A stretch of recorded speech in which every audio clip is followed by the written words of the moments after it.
Are we recording? Good evening. Thank you for coming to Arnold Select Board meeting.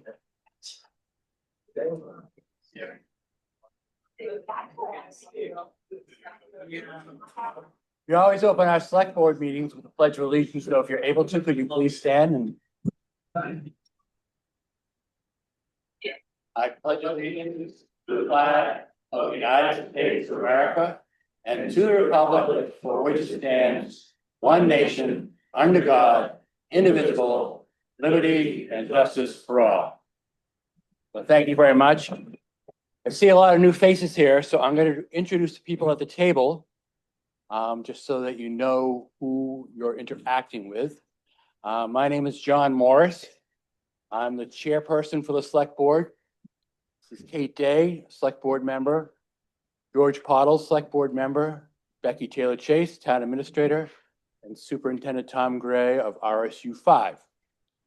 We started at 6 o'clock because we're going to try to get a little bit of town business done before we open up with Superintendent Gray and some public comments. So a half hour of this meeting is just going to be town business, which really serves my purpose because you'll have a wonderful opportunity to see how this town operates.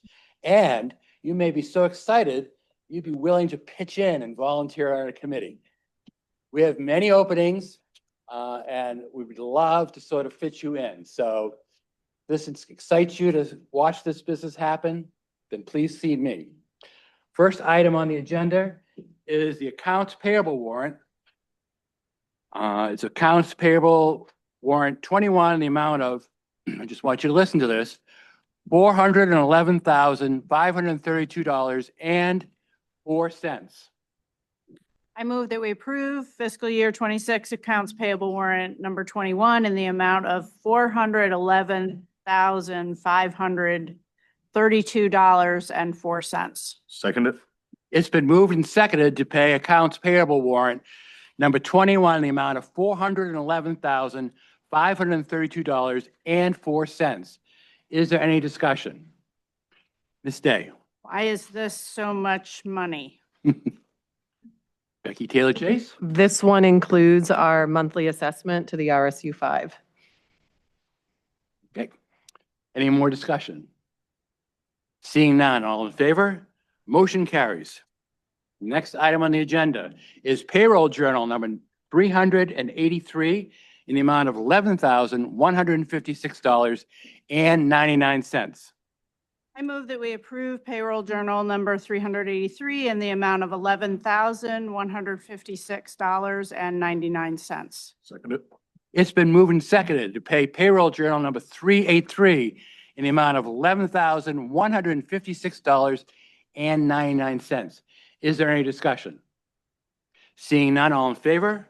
Motion carries. Next item on the agenda is the select board meeting minutes of Tuesday, February 24th, 2026 at 5 p.m. I move that we approve the minutes of February 24th, 2026 regular meeting. Second it. Moved and seconded to approve minutes of February 24th, 2026 regular select board meeting as written. Any discussion? Seeing none, all in favor? Motion carries. Next item on the agenda is department head reports. It's an opportunity to read department head reports. You go on the website, click the department, and the report is there. Is there any question from the select board or any department members that are present?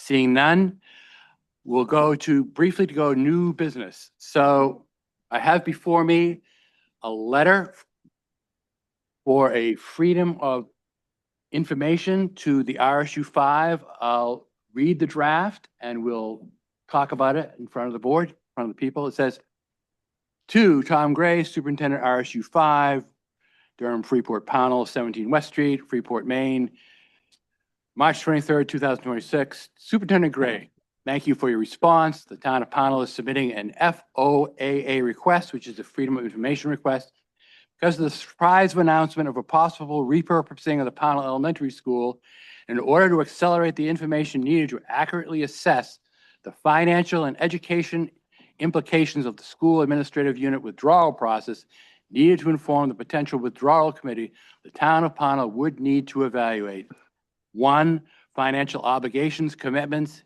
A, specify the distribution of all financial commitments extending beyond the proposed effective date. Provide copies of the minutes of district board meetings that document agreement with this item. This shall include, but not limited to the following: bonds, notes, debt services, leases or lease purchases, any matters in litigation, and any other contractual obligations.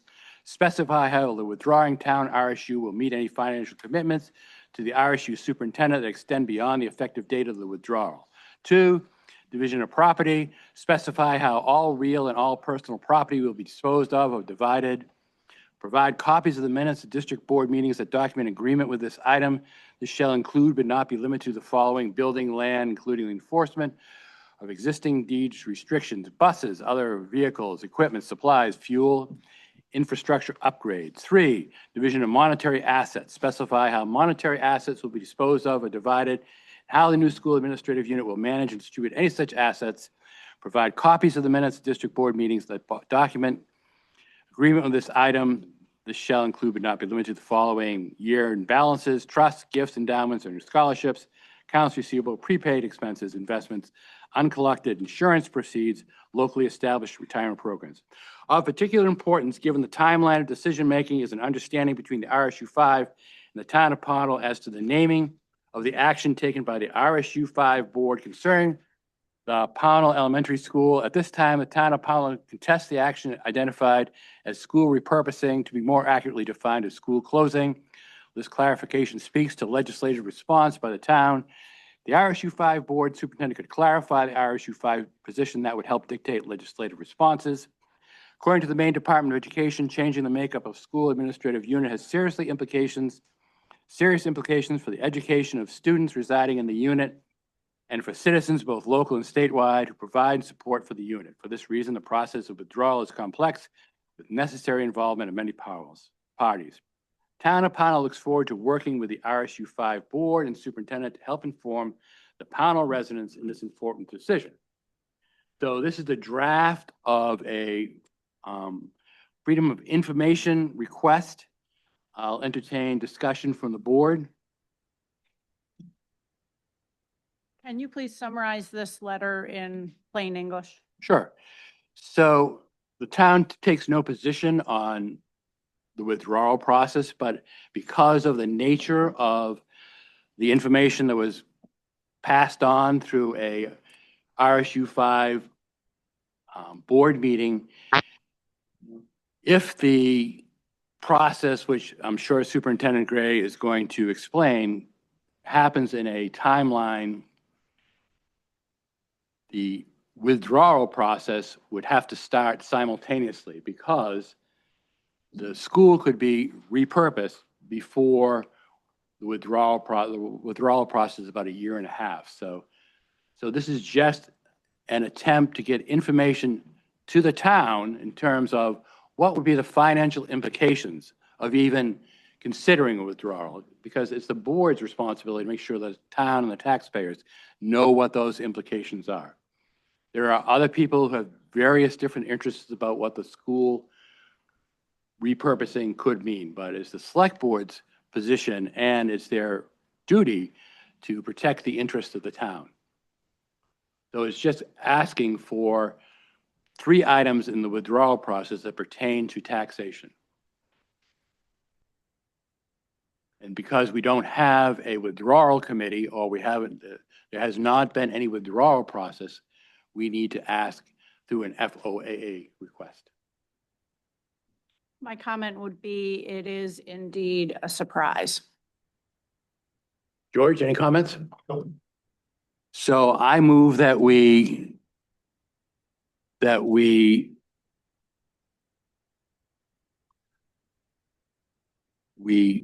send this letter without edit to the superintendent of schools, RSU 5.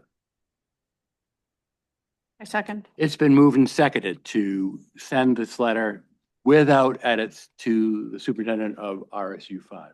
Is there any further discussion? Seeing none, all in favor, motion carries. I'm going to sign that and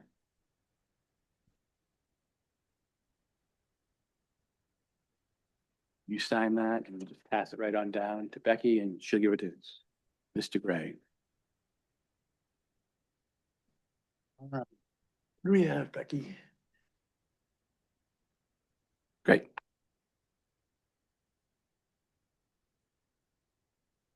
Becky, what would be the next thing that we could, you have some recommendations? We could talk real quick about my request about the training on April 29th. Perfect. Could you bring that up, please? Absolutely. So there is a new election training that they're offering on April 29th called Election Boot Camp. It's never been used before, done before through May Municipal. It had a huge turnout, so we have put placeholders in, and I'm requesting that the office be closed that day for all three of us to attend this new election training being offered.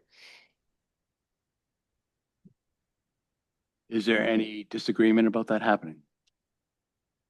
Okay, so I move that we allow the office to be closed on that date. Moving to second, any further discussion? All in favor? Great, thank you. The Community Resilience Grant Program, the next round is open, due in on June 5th. I would like to consider the LED lighting upgrade as the next option. Just asking for the board's permission to pursue that grant. Any thoughts? That sounds great to me. I will need to segment some work time, probably 30 minutes almost each day to meet that June 5th deadline. But I think this is important and continuing with the plan that we outlined when we got the heat pump grants. That sounds great. Okay, but everything else seems like it's going to be lengthy, so The annual town meeting dedication would be the only other thing to just be thinking about the who or the potential board or committee you might want to dedicate the report to. right, so I'm going to start a little bit early. So we have another room. If we get too many people, we have another room in the stage room that has a computer monitor and a speaker. And if we need to go there, we'll make sure that you have an opportunity to comment. So a lot of you I haven't seen before, so I'm going to give you how select board meeting works. We don't limit public comment. That has a lot of freedom attached to it, but it has a lot of responsibility. And when you look at each one of us here, and if everybody has a lot to say, we're going to be eating breakfast together. So my recommendation is if anybody has anything to say, make sure you type that up in an email and you send your comments to the RSU5 school board. So it's school board at RSU5. And you ask in your comments, please include this in the correspondence in the next meeting's minutes. And please send a copy of that to the Town of Pownell Select Board at pownell.org.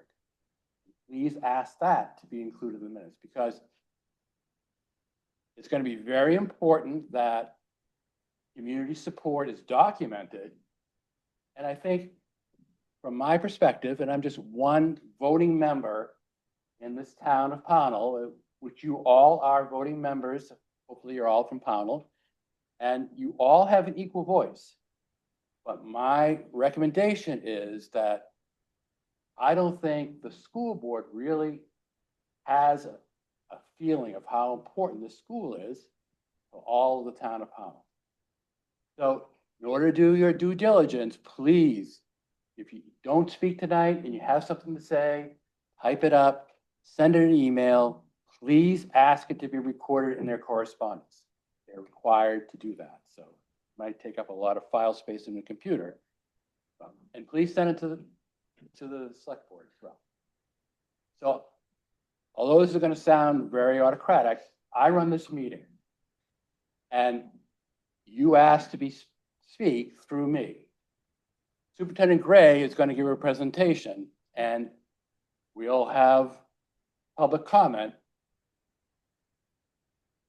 But it's very important that you act Pownell. And that is with respect and you speak through me. You don't have conversations with each other. You don't quibble. You don't. Conversation comes through the board. Anybody have any questions about how this works? Okay, so grateful you're all here. Yes. It's important. Thank you for mentioning that. It's important to stand, tell us your name, tell us where you live. Now, this is the reason why you should have taken public speaking in high school. But remember, you're with friends here. This is part of the Pownell family, so there's nothing to be nervous about. Okay, any other questions? Becky, are we gonna ask them to come to the microphone? I think if you have the ability, maybe on this side of the room to come to the microphone, it would be helpful. Any on this side, we could repeat the question just so we have context on the recording of what the answer is. I think that might be the easiest way to go. And if, I'm not sure how loud spoken Superintendent Gray is, but if you don't hear something, please raise your hand and ask to be repeated, okay? Perfect. All right, Superintendent Gray. Thank you for coming. Of course. Hi, everybody. I'm Tom. Can you hear me okay? So I don't have as much of a presentation as I have, hey, louder? Okay. I don't have a presentation. What I have more of is a talk and a listen. So what I'm here to do tonight is to try to explain where we are in RSU 5, both with the budget and then also the discussion that's happened about possible district reconfiguration. And hopefully to make sure it's very clear where all of that stands. So those two things are really interconnected. Where it really starts is that when I became the superintendent in RSU 5 last summer, one of the first things I did was take a look at the financial situation of the district and encountered a piece of information that was pretty startling to me, which is that if I were to carry forward a status quo budget, which is just carrying forward everything that we currently have, it would have been an increase of over 10%. And that's a lot. To put that in perspective, the two previous years were each an increase of 6.5-ish%, give or take a little bit. They were in that neighborhood. And that's also a lot. But over 10% is a lot more. So I realized that I could not simply carry forward that big of a tax increase to the community without seeking guidance from the board first. So in November, I asked for a special board meeting and I presented this information to them. And of course, the questions were, why is a status quo budget going to cost over 10% more? And there's two major reasons. One is negotiated increases to salary and wages that are in the teacher's contract, the administrator contract, the support staff contract. Of those three, the teacher contract is obviously the biggest. Between those three things, that's 81% of the district's budget altogether. And the other major reason is that there are a number of special education situations that involve individual students, but that federal law obligates us to pay for, and they are very, very expensive individual situations, like students that require an out-of-district placement in a special school for a special need, and we have no choice but to fund those. And this particular year, we are funding those out of a reserve account, but knowing next year that those kids are going to continue to be with us, we have to put them into the year-to-year budget. So I asked for that guidance from the board last November, and what they told me in response was that they wanted to see options of what the budget would look like if I brought it in at 6%, 7%, and 8%. And while that might not sound like a lot when it's a $49 million budget, getting from over 10% to 8% is $1 million. Getting almost $1 million. Getting from 10% to 6% is almost $2 million. $2 million is about 17 teaching positions. If I use the cost of a teaching position at roughly $108,000, that's salary plus benefits, as kind of the measuring stick. So I have brought forward a budget that the board has been considering now for several months. And I recommended, they asked for 6, 7, and 8. I recommended the 7% tier for a number of reasons. The board has decided last week that they would like me to they'd like to bring in a budget that's just a hair above 7%. And that's what they will be voting on Wednesday. So 2 days from now. But also what the board asked for in November was when this conversation came up, they also asked about the long-term picture. They kind of wanted to know, and reasonably so, if we make cuts now, what will it look like, not just next year, but the year after that, and the year after that, et cetera, versus if we don't make any cuts now, what does that do for the long term? And so they asked for some ideas for long-term cost savings and sustainability. So that's what I was charged to develop. So I've told you about the budget part of it that I've developed. And then in terms of long-term sustainability, I went to the administrative team, and between November and January, basically worked with them as a think tank. What are some ideas that we could recommend to the board that they consider for long-term sustainability? Now, what I found is that that was not a new conversation to that group of people. And there were already ideas that had been discussed among that group for long-term sustainability. And what really gave sort of extra push for that discussion was when we had to start talking about, okay, to get to 6, 7, or 8%, we've got to make cuts. And we can't just cut computers, and we can't just cut facilities, and we can't just cut paper and pencils, because 81% of the budget is staff. So you don't get to that level of reduction without looking at staff.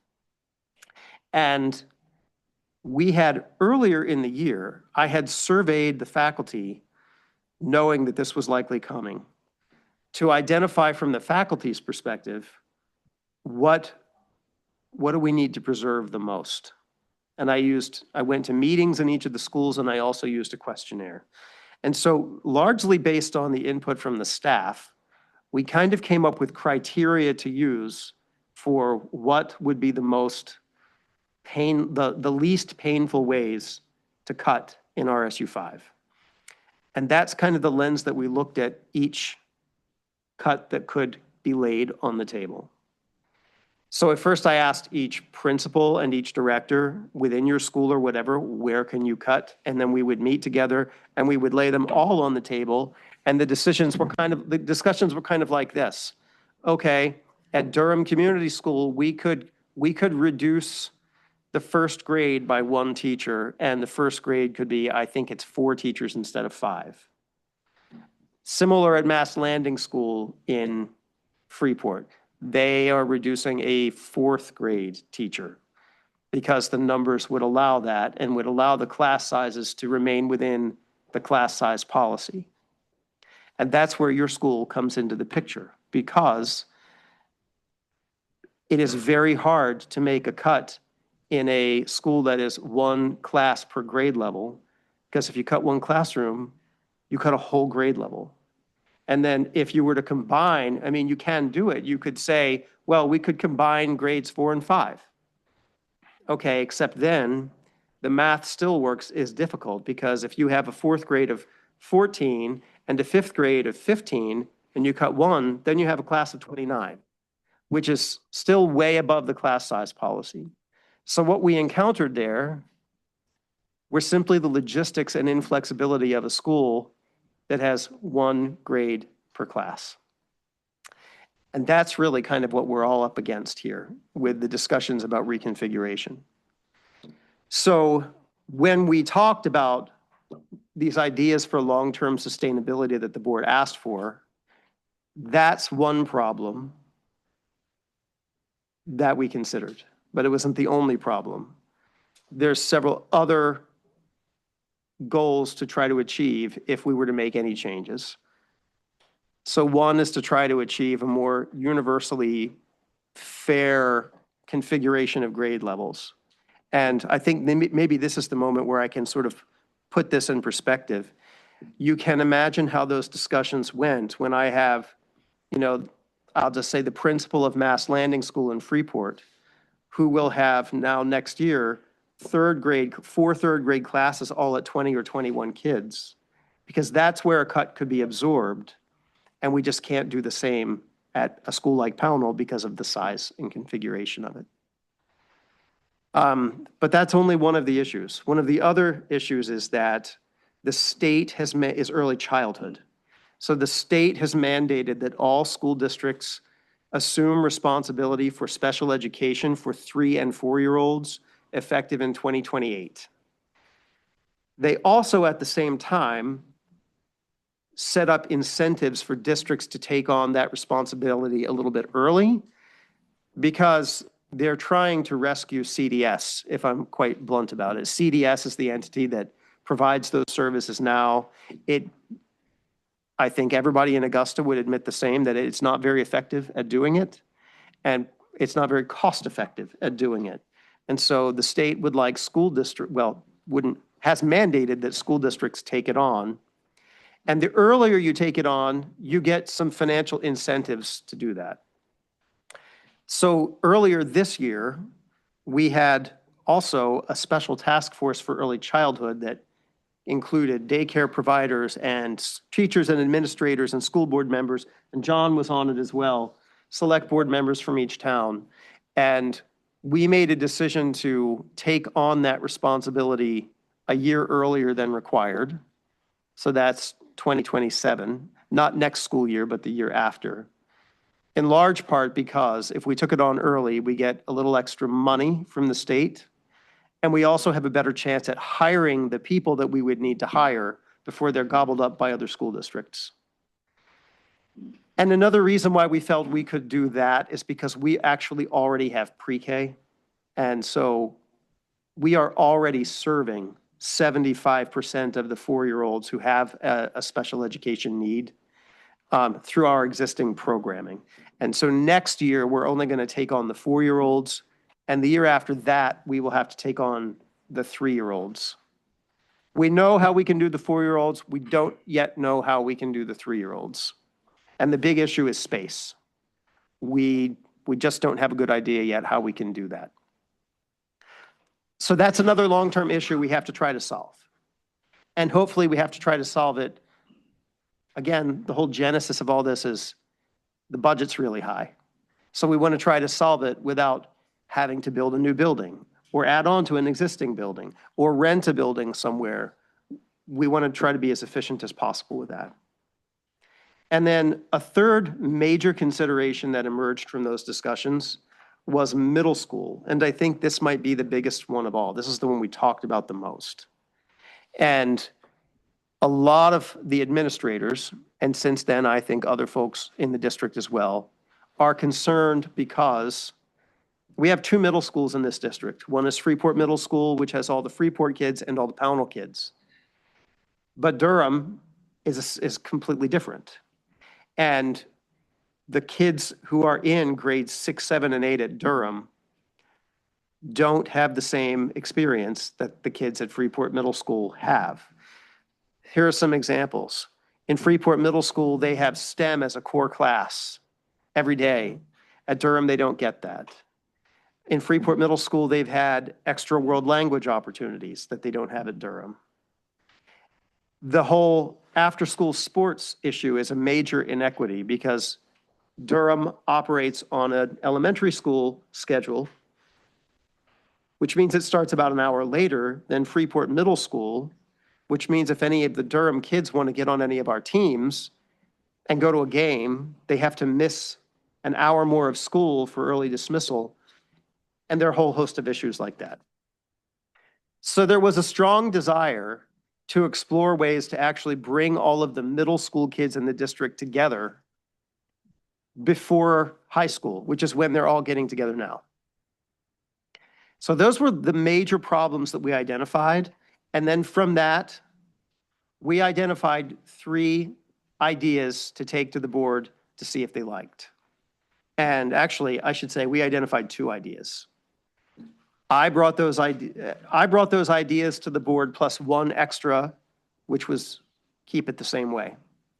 And that was what I presented to the board back in February. Yep, February 11th. So my purpose in bringing those to the board, and I don't know how many of you may have either attended that meeting or watched the transcript, et cetera, but fleshing out any major idea like that is a huge investment of time and actually money. And so those were the ideas that came to us first. And my question to the board was, do you actually want us to run down any of these rabbit holes or any others that we haven't yet thought of? Because those are just what came to us first. I should add that since then, another idea that should probably be fleshed out even more is, what if we just redistricted? What if we drew the lines on the map differently and sent kids to different schools that way? So there are any number of ideas that still could be fleshed out. But when I brought that to the board, there was a strong consensus that there is a need to consider change. I don't think I made it very clear, actually. The 2 ideas that came from the administrative team were, 1, to use the Pownell School as an early childhood center and shift grade levels around elsewhere in the district so that we would not need to build a new building, could bring the middle schools together, and could co-locate everything for early childhood in one place. The other idea was to use Pownell as a district-wide 6th grade, which is also interesting, but logistically more difficult for a number of reasons. And then the third idea, which I put in the presentation myself, was just maintain the status quo and do nothing. So that was scenario 1. Scenario 2 was the Pownell Early Childhood Center. Scenario 3 was Pownell 6th grade. So what we got out of that was a lot of the board members, they did not vote. This actually was not an action item by the board, it was a discussion. And it was to kind of give me direction about keep taking this forward or cool your jets. And so there was strong consensus for change, studying change. There was also a lot of enthusiasm for that second option. But it was not a vote, and it was not intended to be an end point for conversation. So what we've done since then is, that was just before February vacation. Then we had February vacation. Then right after February vacation, I asked the board to free up some money from the capital reserve to commission a facilities study. And the purpose of that is because professionals will have a lot better ideas than we, the principals and me and the assistant superintendent, et cetera, sitting around and thinking what's in our heads. And also that group, I mean, we're smart people and we know a lot about schools, but we have that's one perspective. So we want a professional perspective, and we are right now trying to write an RFQ that would spell out what we want in the facilities study. I should say facilities and demographics study. That's one of the things that we intend to put in it. We will be writing that, or at least bringing it to both the facilities committee. Actually, Mark's in the room somewhere. Mark Dole. Mark was at the last meeting, the facilities committee, when we looked at a draft of that, and Mark had some good input about how that could be drafted. It'll go back to the facilities committee again, and then it will go to the whole board, which is not a typical step for an RFQ. I'm insisting that we have the board actually do that because I think it needs to be public. And I think it needs to, personally, I don't want it to predispose any particular outcome. I think it needs to be really broad and let the ideas surface.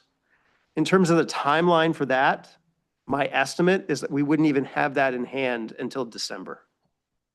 And in the meantime, there really isn't any other step to take other than to do what I'm doing now, which is to come out and listen to people. I think the idea just needs to kind of the idea of change in and of itself needs to be tried on for size. That's where I am with it. And I think, I mean, I hope you'll believe me when I say this. Personally, I don't have any skin in the game about what the board chooses to do. The win for me would be in having a fair and honest conversation. And one of the things that I realized when I brought this up with the administrators is that these were the conversations that had been happening kind of on the sides for a long time. And that, I think having it out here, even though it's hard, is a lot better than having it whispered around the sides. So I don't know where it's going to go. I think the only other thing I could say that is very important is that there's probably an understandable idea that we would want to try to rush some kind of process so that it aligns with what we do with 3-year-olds when we have to take them. And I don't know if anybody was watching the last board meeting, but, or maybe it was the one before that. It was within the last couple of weeks, but I'll say it here. Those need to be separate processes. We cannot condition what we do with the early childhood on any idea of reconfiguration, because they will take, each of those will take as long as it takes. We'll have a solution for the 3-year-olds, whether we recondition the buildings or not. It may not be the ideal logistical solution, but it may be the ideal solution in terms of what we're able to do, right? So those need to be separate. I think that's all I got. And I know that's a lot. Thank you, Superintendent Gray. Okay, so this is where community really works. There's the microphone. Step up if you need to say something.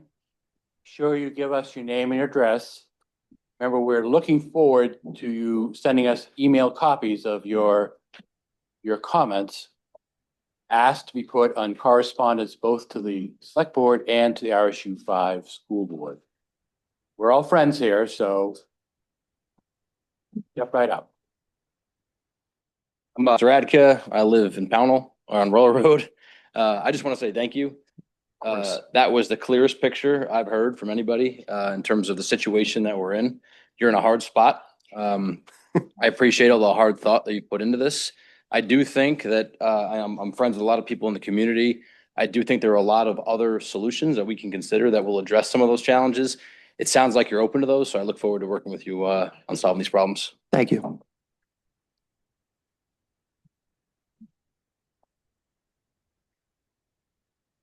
right. Good evening. My name is Megan Metzger. Oh, sorry, Megan Metzger, Woodland Road in Pownell. And I'm the proud parent of a first grade student at Pownell Elementary. I stand before you tonight representing a large group of parents and community members who have come together over the past 6 weeks with a simple goal: to work together to support community education within RSU 5 and preserve Pownell Elementary School as the vibrant, high-performing school and true lifeblood of our Pownell community that it is. This group, called RSU 5 Rooted in Community Schools, represents a diverse set of viewpoints, but has centered on a set of shared truths. RSU 5 and Pownell students are best served by local community elementary schools.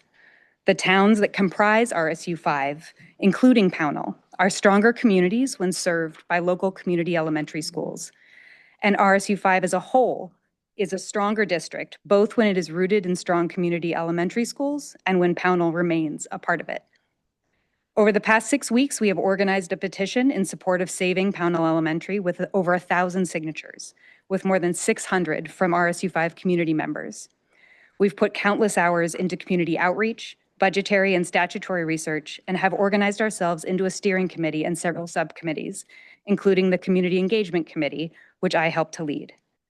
All of this work has been done with the goal of creating the space and time for open, collaborative engagement with the RSU 5 administration and board about the best path forward, one that advances the shared goals of the district, addresses the challenging budget situation that districts across the state are facing, and ensures that the future direction of the district supports our young learners and the strong local community ties that are integral to the portrait of the RSU 5 graduate.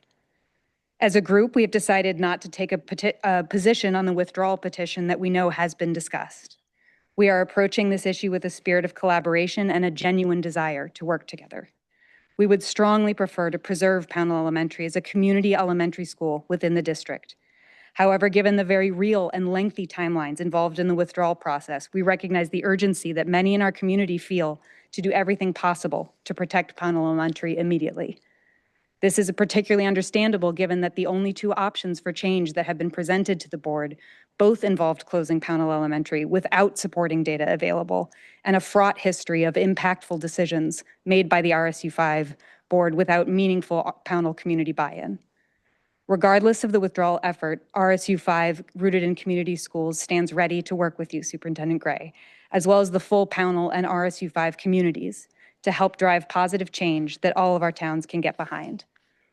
As a group, we're hoping that your answers tonight will give us much clearer understanding in 4 areas especially: community outreach and engagement, timing, decision-making, and data.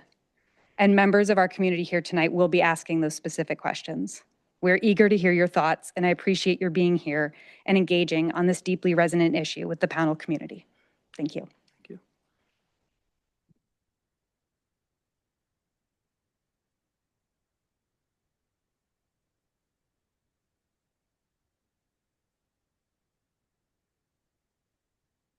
Tom.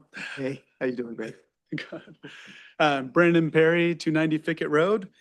Good evening. I have 2 children who love PES, and I'm here tonight to talk about keeping it. I think the fact that so many of us are here tonight says something about this town. We're here because we care about the future of our schools, and that future matters enough to show up for. A big part of what makes Pownell worth loving is the school at its center. I want to acknowledge directly what we're talking about tonight is uncomfortable for everyone, and including our neighbors in Durham and Freeport. We share schools, teams, friendships, and community events across RSU 5, and nothing I'm proposing tonight changes any of that.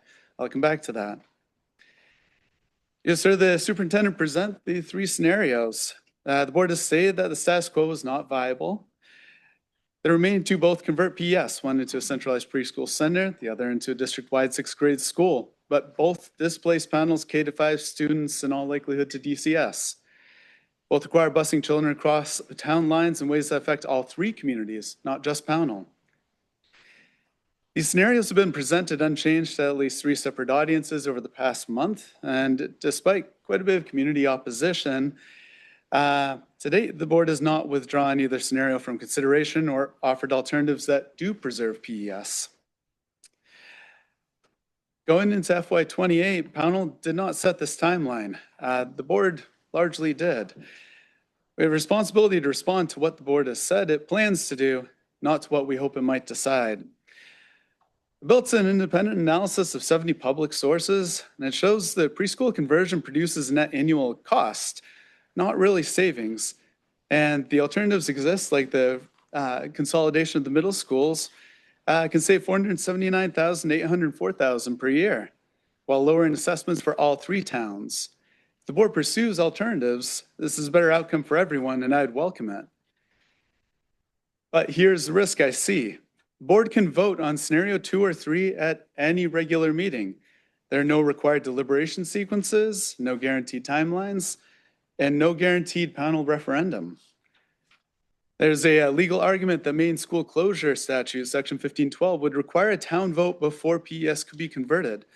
The superintendent has acknowledged he believes it would count as a closure.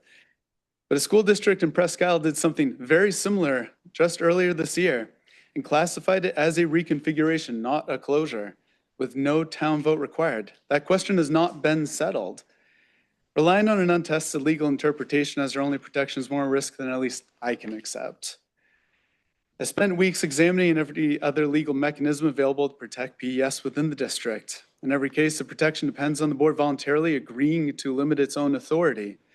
Any such agreement is one board vote away from reversal, though. And many of you remember what happened with our middle school. It was closed over unified community opposition. The assurance was given in return at the time that PES would continue as a K-5 school.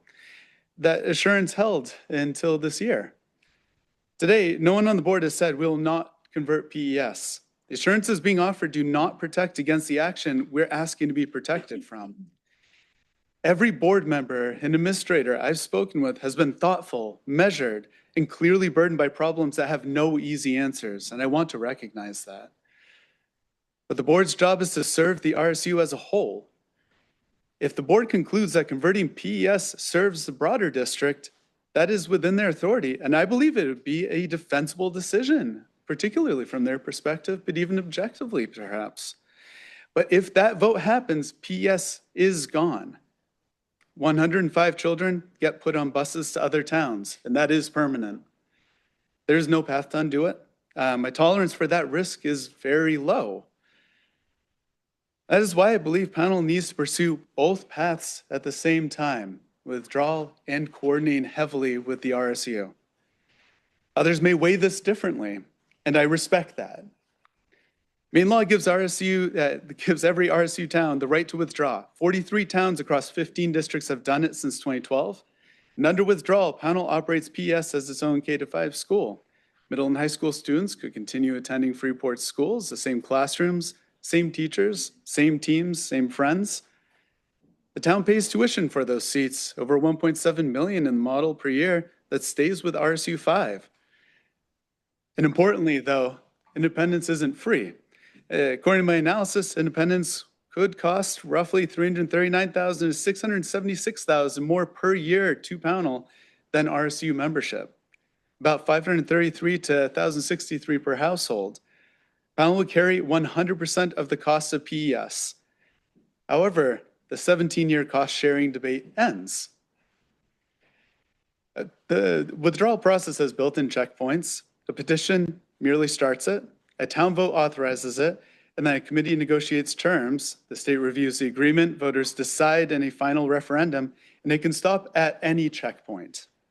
A withdrawal petition is being circulated here tonight, and nobody is being asked to decide on withdrawal tonight. Signing means you support putting the question to a town vote. But the process needs to start because the statute's referendum deadline is November, and the board's facility study doesn't report until December after that window does close. If Pownell starts this process and the board responds with real binding commitments and real collaboration, voters can weigh that at the referendum. But if Pownell doesn't start and the board proceeds with conversion, and we do not wish to accept that, there is nothing to fall back on. If we're wrong about needing withdrawal, voters end the process. If we're wrong about what happens in 1 year, PES is gone. I know some people in this room will disagree with that, what I've said, and that's okay. To our neighbors in Durham and Freeport, I would not be walking away from you. Your schools are where my children will learn. Your teams are where they'll play. What this achieves is Pownell taking ownership of its elementary school and the costs that come with it. It is no longer anyone else's burden, and it is no longer anyone else's decision. All Pownell wants is its school and the right to decide its future for itself. I would ask each of you to consider how much risk you're willing to accept on this and whether your actions match that. If saving PES is something you're not willing to gamble on, sign the petition tonight. Talk to your neighbors, come to the authorization vote. Your own risk tolerance should be based on your own views and feelings, nobody else's. Whatever you ultimately decide, decide with full information and confidence that this community has the ability and the right to build something better for our children. Thank you.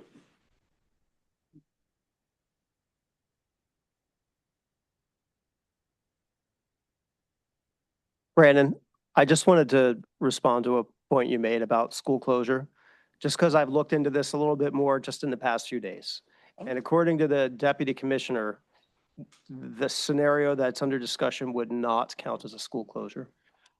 That was my interpretation as well. Yeah. It's a pretty short statute. Yeah. Thanks.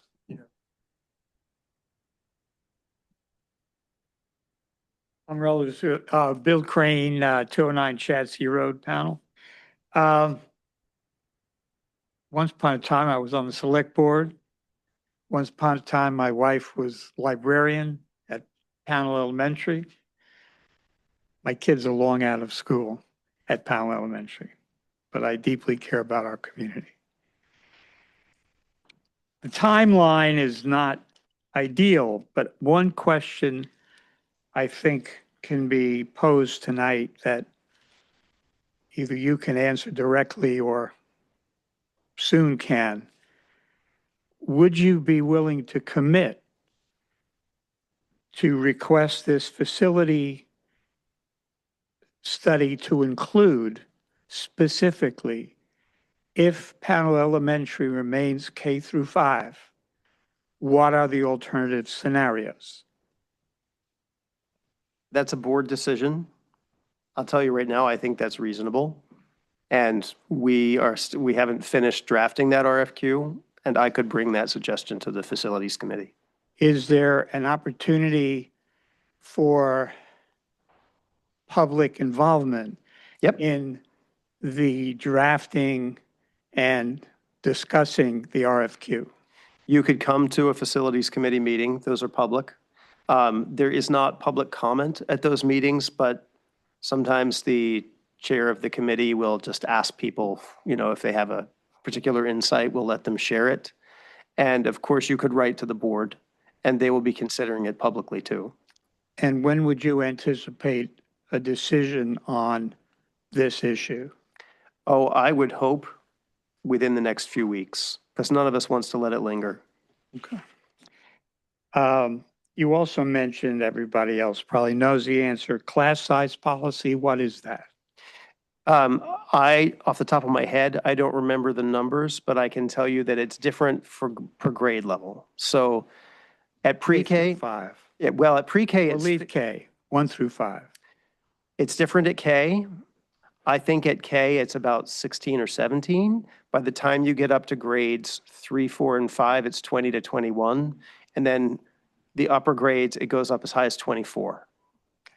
And the other question I would have as far as the RFQ is, would you be willing, either yourself individually or present to the board, to include in this study the concept of students from either Freeport or Durham coming to K through 5 in Pownell to increase our class size and to give them the kind of education that we're offering K through 5? I think that's something that we have to consider. That should be a scenario 4 that didn't even make it into the original presentation. Right now, we're writing the RFQ, so it doesn't predispose it to anything.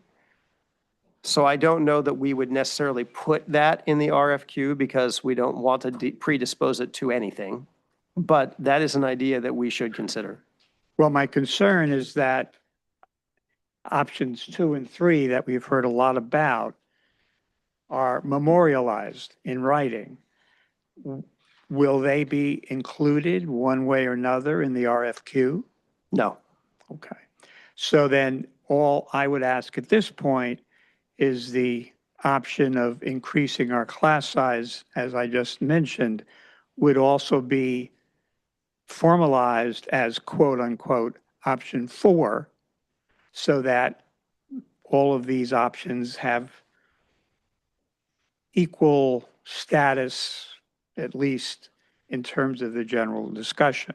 Does that seem reasonable? I mean, I think what I could do is I could, at the very least, in my discussions with the board, I could and would happily state publicly that one idea that didn't make the original presentation is the idea of redistricting, which is what you're talking about. And that's an idea that should be fleshed out. Now, when you say redistricting, I was thinking of something voluntary. Are you saying something mandatory? I see what you're saying. So we could also, those are 2 separate things then. Okay. And we could certainly explore that possibility. That possibility of voluntarily transferring actually exists already. That's something that's available to any family in the district if they request it.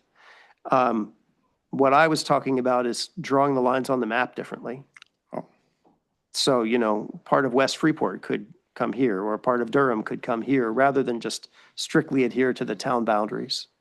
All right. And the last question that I have, in terms of this idea of, well, there's a facility here, and wow, if we empty it out of the K through 5, we have all this or these classrooms. And you mentioned earlier that one of the thoughts is for the Durham Middle School to consolidate with the Freeport Middle School so that Durham kids have the same advantages that the Powell and Freeport kids have. My question would be, if those 6 through 8 Durham classrooms are now empty, could they serve the exact same space opportunity that Pownell's K through 5 classrooms are serving? It's almost the same. And the way that scenario, what's attractive about that scenario from a district-wide perspective is that it does not require building new buildings. Correct. And so the numbers, the way the numbers work out is that if we co-located early childhood in the building here, that's about almost exactly right for the number of district-wide 3 and 4-year-olds that would need to be served. And it would also create efficiency because right now, when they're in different buildings, we have to have speech language, OT, PT, as itinerant staff members moving around. If we can co-locate them all in one place, it creates efficiency. And I understand that, but perhaps And then I that's- was unclear. And I think what you're asking is the numbers. No, I'm asking, can you do the co-location in Durham's current classroom 6 to 8 if they are now transferred middle school to Freeport? Would that be a space for the co-location you're thinking of doing here? Oh, I see what you mean. So could we put early childhood at Durham? Correct. We could do that. The problem that does not solve, if we're trying to solve all the problems, is the inefficiency of 1 grade per class at Pownell Elementary School. Okay, fair enough. Yeah. We all in this room know that our per grades are expensive because our classroom sizes are small. We are the only district, correct me if I'm wrong, that's growing year to year to year, the last 4 years, elementary. Mhm. And there's no reason that I know that's going to stop the trend. So, but I think that's the exact question. If ultimately you need to save the money, K through 5 Pownell, then none of this is going to matter. You're going to still save money. But if you take the co-location, put it in Durham, it would work, but it would be more expensive. That's what we think. We did discuss that, and I think this is why we need a professional facility study. Okay. And can I ask also that co-location choice, Pownell versus Durham, be included in the study? I would be surprised if it weren't part of what came up in the study. Again, I wouldn't want to write this in a way that predisposes any outcome, but that would certainly be part of what they would consider. Okay, well, thank you very much. Sure.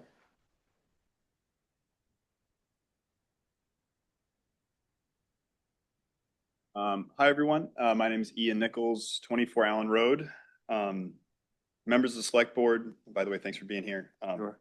Members of the Select Board, neighbors and friends, we're being told to stay calm. We're being told that everything is preliminary, that the facility study is months away, and that we are far from any final decisions. I'm sure many of us have heard the proverb of the boiling frog. If you drop a frog into a pot of boiling water, it jumps right out. But if you put it in a lukewarm bath, slowly turn up the heat, week after week, board meeting after board meeting, it stays until it's too late, until it's cooked. The heat in this community is rising. When the superintendent says that maintaining the school as we know it looks very difficult and that Pownell lacks efficiencies of scale, the message is clear. The water is about to boil. If we wait for a final decision, it may be too late and our school may be gone. Leaving the survival of our most vital community institution to chance is a risk I'm not willing to take. And I suspect not many people in this room want to take that risk either. This is why we must take decisive action to control our destiny through withdrawal. Superintendent Gray likes to speak about the difference between a moral decision, right versus wrong, and an ethical decision, which is right versus right. For months, we've been told that there are two rights in conflict with each other. That's what's right for that what's right for our kids is not what's right for the future of the RSU. But I refuse to accept that dichotomy. Withdrawal is how we honor both. We protect our most vital institution, but we remain part of the RSU for 6th through 12th grade. Both rights can exist at once. So let's be clear about what withdrawal means for us. Our communities would still stay intertwined. Our middle schoolers and high schoolers would still attend the RSU 5 schools they love, but we preserve the heart of our town and one of the best elementary schools in the state. Are there downsides? Yes. We would likely lose our 2 seats on the RSU 5 board, and without a doubt, this path comes with a lot of work. It will require parents and volunteers to step up like never before, but looking around this room tonight, seeing the passion and commitment from this community, I have zero doubt that we are up to the task. Withdrawal is not a radical move. It's the only way to fully protect our school and honor our neighbors in Durham and Freeport at the same time. So please consider signing the petition that's circulating tonight, and let's get to work. Thank you.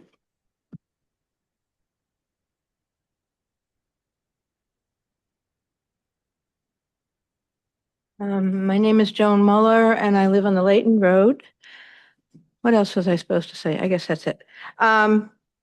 I was on the school board in the 1980s, so I'm a relic of the times when we were our own SAD and our own district. So I hearken back to that. And actually that is one of the reasons why my husband and I chose to move here was the school system. And as an educator myself, I was a teacher for 15 years. Taught 1st through 8th grades and then substitute taught in the high schools, public high schools around. I just want to add another filter to consider this whole discussion, and that is we're here to educate our children as best as we can.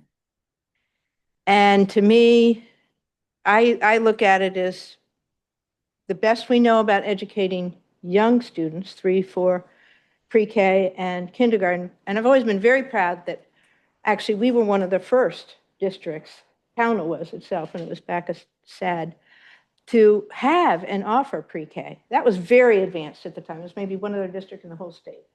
So we do have a long and storied history of good education in the way we present it. And part of that is that it is local. So we're talking about asking 3, 4 pre-K and kindergartners to add another hour to their school day, just in terms of transportation. We're not talking about how hard it is to get bus drivers now. We're not talking about how costly fuel is, and it's only going to go up. It's not going down for sure. But there again, it's not the cost, it is the best. How many of you in this room would willingly add 40 more minutes to your commuting day next week? Because it's cheaper. And these are young students who are most affected by how their day begins. It's also, being on the school bus is the least supervised part of a child's school day. And all the more important for the youngest ones who have the least, control, that need more supervision. So you have a bus driver whose job is not to make sure that somebody's not pulling someone else's hair, stomping on their toe, or doing whatever, which young ones tend to do. So I'm thinking, I don't know how much of a saving if you really look behind the screen and the numbers on a piece of paper. I would think if you're going to bus 3, 4, 5, 6 up to 1st grade, an extra 40 minutes in the day, you're going to need some kind of supervision on those buses.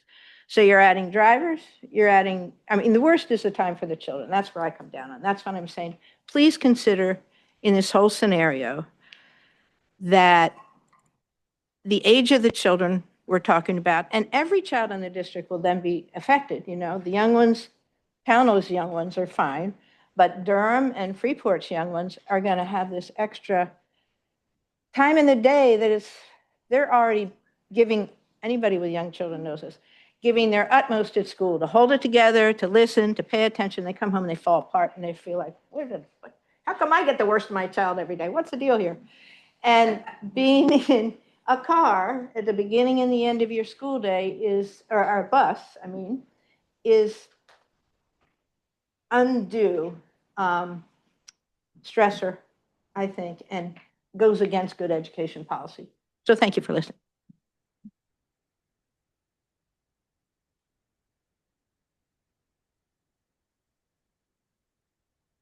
Good evening, Ben Walker, 183 Hallowell Road. And so we discussed the study being completed around December of '26, but can you walk us through the timeline for after the budget or after the facility study is complete? And what, if Pownell is going to be closed, your potential timeline for the fiscal year of 27, 28, or will it extend beyond that for a year? I don't know. I know that we would get the facility study hopefully by December. One of the first steps would be copies of it would be made public. And then the thing we would need to do is convene a stakeholder task force to really look at it and then go back to what scenarios beyond what the principals and I did on the back of the envelope. What really pops out when the professionals tell us what. I think at that point, we're almost back at not square one, because square one is really just opening up a discussion about stuff. But I think that's what we've really done brass tacks about. What are our realistic choices? Thank you.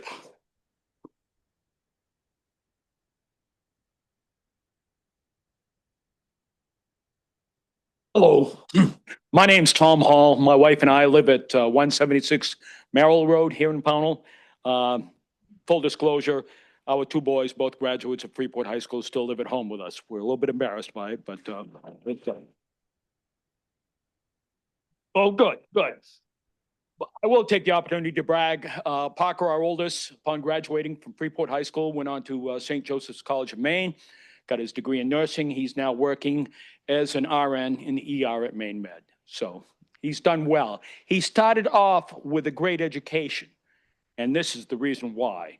I don't know if you've had the opportunity to go to a Pownell Elementary School play or concert or whatever. This town turns out in droves. We support our kids. I think it's singularly unique for a town in Maine like this. Our obligation, our objective for the RSU is to provide the best possible education at a reasonable price. And we've succeeded wildly with Pownell Elementary School. So I would say, rather than reconfiguring the school, which could lead to its destruction, a little bit melodramatic, but somewhat true, what we need to do is reconfigure the rest of the RSU so that their schools are as good as Pownell Elementary. Thank you.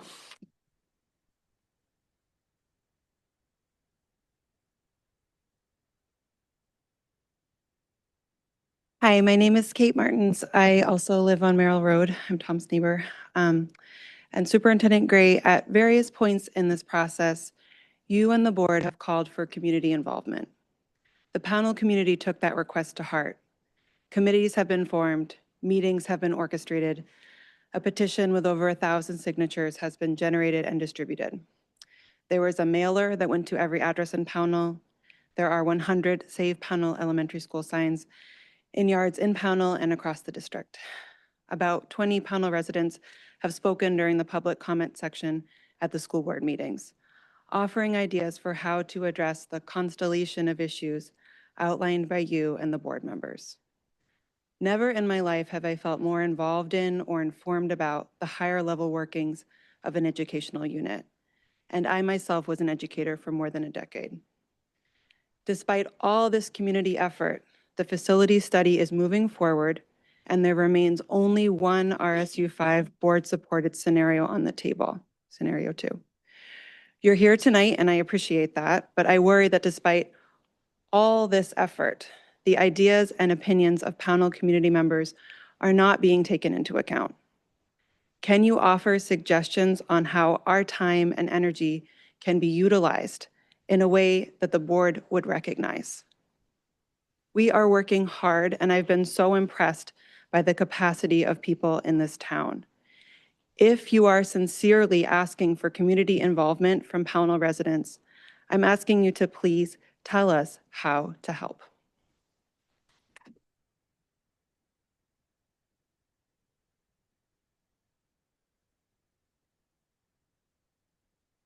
I think that the engagement is great.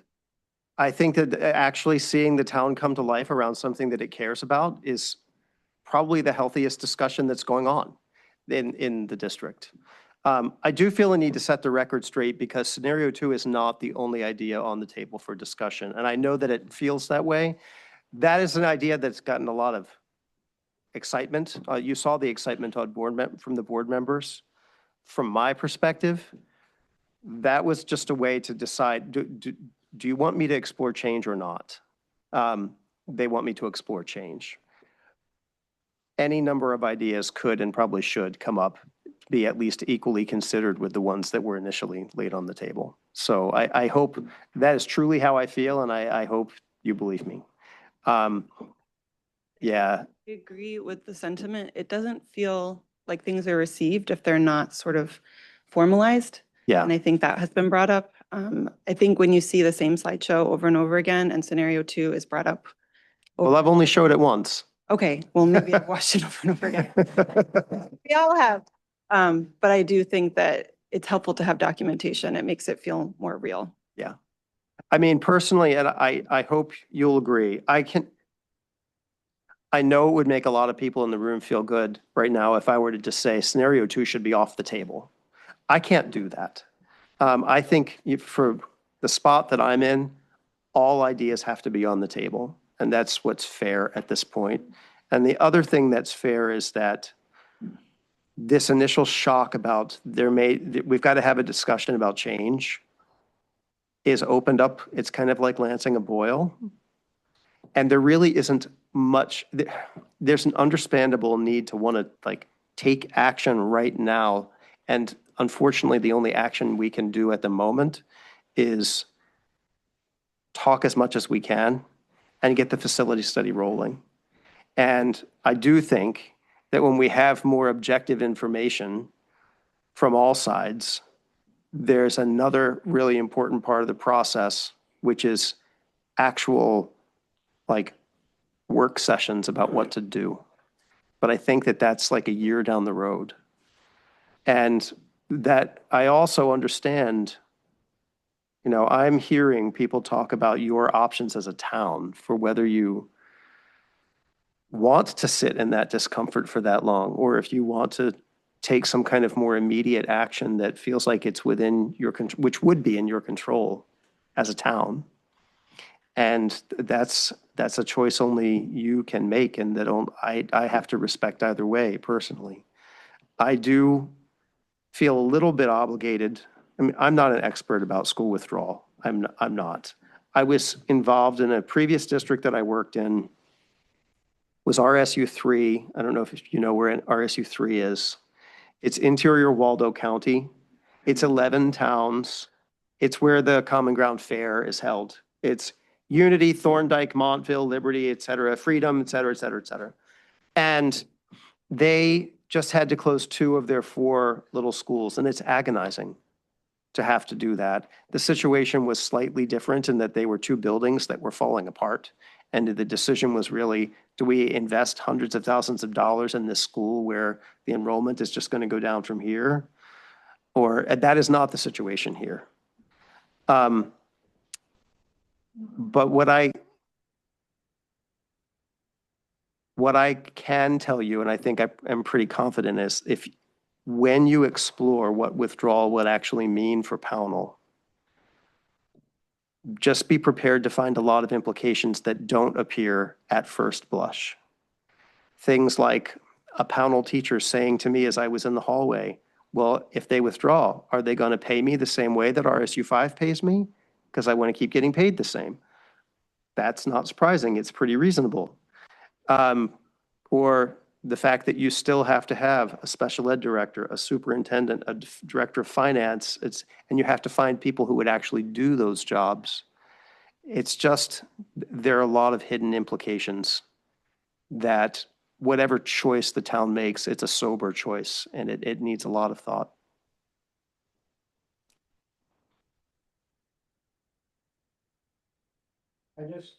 You just mentioned that your timeline feels like, as far as the study, that about a year from now, more or less, we'll have the data to make an informed decision. So I would appreciate especially your comments and a little familiarity with withdrawal, if you could yourself, and take back to the board, acknowledge this room and the obvious sentiment in the room and the petition, that if the town decides to play it cautious and to initiate the petition, which doesn't even come to a vote till November, and assuming the vote is positive, it's still, as you know, a long, complicated process. And of course, speaking for myself, the ideal result is to keep our school within the district, one way or the other.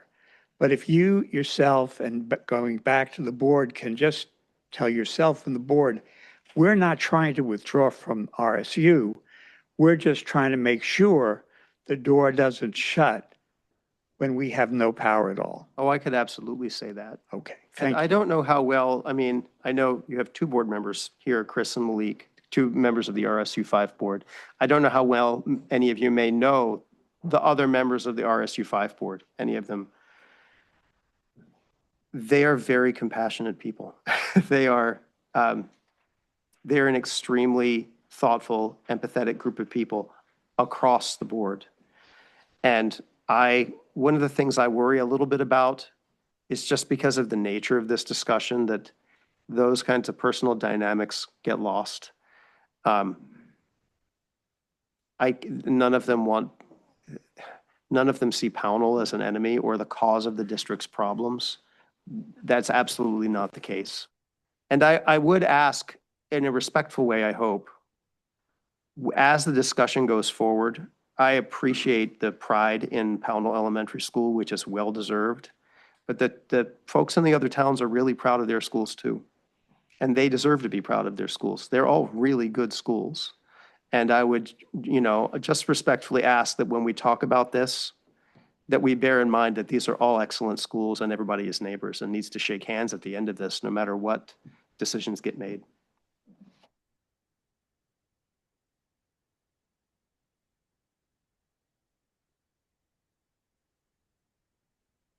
Hello, everybody. Thank you for inviting us in and for this discussion. My name's Mark Doley. I'm the father of a Pownell Elementary School student, and I live at 196 Merrill Road. Hopefully, I'm not too off topic here. I'm gonna walk the line, but I think it's important to what we're talking about. Last night, I wasn't going to say anything today. I said my piece on February 11th, and I stand by it, and I feel good about it. But I woke up in the middle of the night, and a thought came to my mind, and I was thinking, if a good neighborhood school isn't that important, what else isn't that important? And that's kind of a dark place to go. Like, when you're uncertain about the ground below you, you start thinking strange things. I went there because I don't know what criteria are used to make the big decisions. Naively, I thought public schools were stable and secure in their basic structure and mission. I thought big changes would require overwhelming evidence of failure, like a building falling down or students leaving or school underperforming. I thought changes would be community-driven in an effort to improve the quality of education. It strikes me strange that nobody from any community has stood up and tried to make a passionate case to show the benefits of scenario 2 or 3. Nobody. Yet here we are. And I think to myself, why is this happening? It just seems so weird. Like, it makes no sense. In what world would you choose to dismantle a top-ranked elementary school? Now, thinking back to the Portrait of a Graduate and listening to public comments at board meetings, I realize there's a disproportionate amount of time placed on the list of wants. All we do is ask for things. There's not much discussion about priorities or trade-offs. And while we don't get everything that we want, we do get to pick priorities. That's something that there's no cost to. How high do we value community schools relative to the other things that we want? Any day now, the board is going to hire a consultant to develop and rank RSU 5 improvement options. The ranking, as stated in the March 11th draft, is based on conditions, current laws, future space needs, and code requirements. I think we can do better than that. I'm concerned that the community engagement with the consultant will simply result in another list of wants, rather than some sort of ranking tool that can be used for making big decisions now into the future. And I have a question in that respect. And it talks about a 10-year plan, just long range. And so that plan described in the RFQ,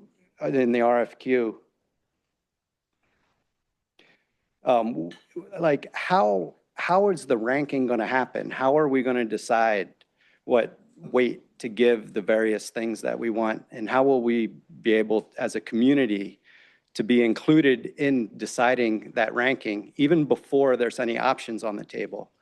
If you do it after the options are on the table, it's a little strange. It's like if you asked anybody in Freeport or Durham, is it okay if we move your elementary school? Nobody is going to want to do that. Everybody values a local elementary school.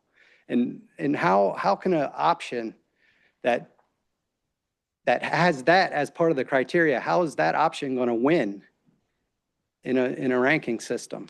I'm not saying that that's going to be on there, but something that the community agrees on is going to be in that ranking system. There are plenty of things that we agree on. And I think that priorities are pretty important right now, especially with budgets. And it makes me a little bit nervous that it seems like we don't really have that, at least not transparent, and at least and that's what I have to say. Thank you.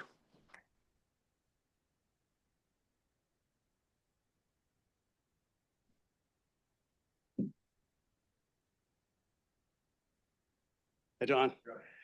My name is Jonathan Dawson. I live at 162 Chadsey Road. It's great to see a lot of people I haven't seen for a while here tonight, people that we met through our experience at Pownell School. 3 of my kids went through Pownell School. My wife's a teacher. We've been involved with Pownell School since 2008. I think I met John on the bus when our kids were doing their before school tour of what being on the bus would be like. The Pownell School is a special place for me and my family. And I've heard some good things tonight, and thank you for coming here tonight. And I've heard you say a couple times that it's important to get all the ideas coming out, and then we've had these conversations. And we've also talked about the facilities study. And when I think of facilities, I kind of think of nuts and bolts and which building needs a furnace and which building needs new windows.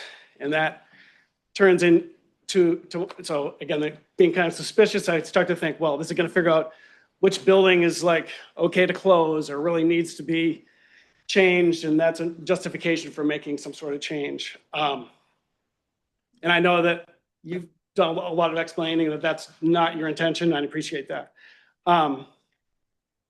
But at one of our meetings with the legal group, we had a talk with someone who mentioned doing some sort of consulting study that would expand beyond just facilities. And you've mentioned that you want to have ways to bring all the ideas together. So this, one of my questions here, and I'm going to continue on after I say this, but is there a way to expand the facilities study into something even larger that looks into many other options? And I think some people have mentioned an alternative organization structure, where the towns have their elementary schools, and then the RSU continues to exist as a 6 through 12 or something like that. Is there a way to expand the facility study to be something bigger that looks at more options? That's my first question. And then my second question is, it's really kind of a review of an experience. I was on the school board for a very short time. Thank you, school board members, for being there.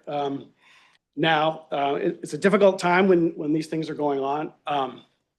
And at the time, I was on the board when they decided to move 6 through 8 to Freeport. And there were many meetings. It was when the RSU was new. And there was not a clearly defined process for how that would happen. There's a lot of board meetings and people coming to public comment, and I think I see some faces here of people that went there. And what happened at that point, it seemed like the superintendent and the board chair got tired of the discussion, and they set up a vote. So the superintendent got someone on the board to make a motion to move 6 through 8 to Freeport. Someone seconded it, and within 30 seconds, it was a done deal. And I think that's something that a lot of people here have been kind of afraid of, that could happen here. And my question really is, can you assure us that you won't do that? I can assure you that I won't do that. I can 100% assure you that I will not do that. I can't speak for the board, but I can speak about them. And as I said before, the RSU 5 board is, honestly, it is the best board I have ever known since I've been in education in almost 30 years. And I would be very surprised if anybody did something that insensitive. I would be really surprised.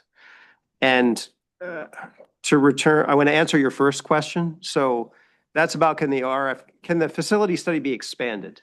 And the answer is yes. I really should be calling it a facilities and demographic study. And the draft RFQ that we're working with now has that element written into it. And I think that's a really important element. It also has a it asks them to help us with a community engagement strategy, because I think that's another area where we clearly need help. So can you expand on that? What would that kind of?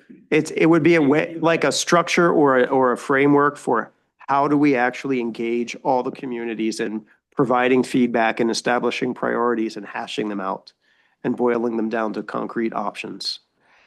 I'll readily admit that that's something I need help with. An idea that's in the shorter term that I have floated by board members informally, but I'm saying it publicly now, so I'm putting them on the spot. But I think there would be benefit, even though it would not be binding, if before the end of this school year, we dedicated some of our agenda time to publicly working with a weighted values decision-making tool. And I don't know if people know what that is, but it's basically where, you just, what are the values that would come to bear on my decision in this instance? And then you rank them, and then everybody lays them on the table and you talk about it. And that would not be a vote, but it would be a way to keep the conversation alive without necessarily tipping it, just talking about what's important. I think that would have value. And then in terms of your point about what happened in the past, I mean, I'm new here. I have been told that for Pownell in particular, Pownell carries a real feeling of being kind of shoved around within the district. I don't know if that's a fair way to put it. Fair enough. One of the points that I made in my original presentation, which I still, this is not all numbers. It's not all about how many kids in each building or how much you spend per pupil. It's actually about how people feel about their schools. Sometimes if something's expensive, you want to pay more for it because you value it. And that's entirely valid, and that has to be considered in the whole calculus. So for what it's worth, I firmly believe that. Yeah. Thanks for your honesty. You're, I'm gonna take a break here for a second, make sure everybody's okay. I see Andy O'Brien back there sleeping. You okay, Andy? Yeah. And I just wanna, I'm a high school teacher, so I'm gonna give you a homework assignment. So RSU 75, which is Topsom, Bowdenham, Bowden, Harpswell, they just had a facility study. It should be required reading for everyone here to look at the Harriman Associates facility study of RSU 75. Friends of mine at Harriman will gladly provide you with that, and they voted overwhelmingly, they recommended overwhelmingly not to close the Hartswell Community School, not to close the Bowden Community School, not to close the Bowdenham Community School because of, and I quote, the value of community-based education. It's all in print, Harriman Associates. So if you really want to be informed about what a facilities and demographic study could look like, you should read that before you hear. that's a really good point. And the district that I mentioned before was RSU 3. They did a Harriman facility study. Harriman's a great company. And that's, I mean, I don't know, we have to put it out to bid and we have a fair process for doing that, but Harriman's one of the big companies that does that. And it's super informative and thought-provoking. I just want to repeat, Yeah. they overwhelmingly recommended not to close 3 community elementary schools exactly like Pownell because of the value of this. That was the one defining factor. And I also want to say that this has all been done before you've had a chance to vote on a budget. So there's been the school board has given Superintendent Gray this task, but you haven't been asked, what are you willing to pay? And it seems so counterintuitive. Why not ask? What is your community school worth? As head of the select board, I try to meet every new family that moves in here.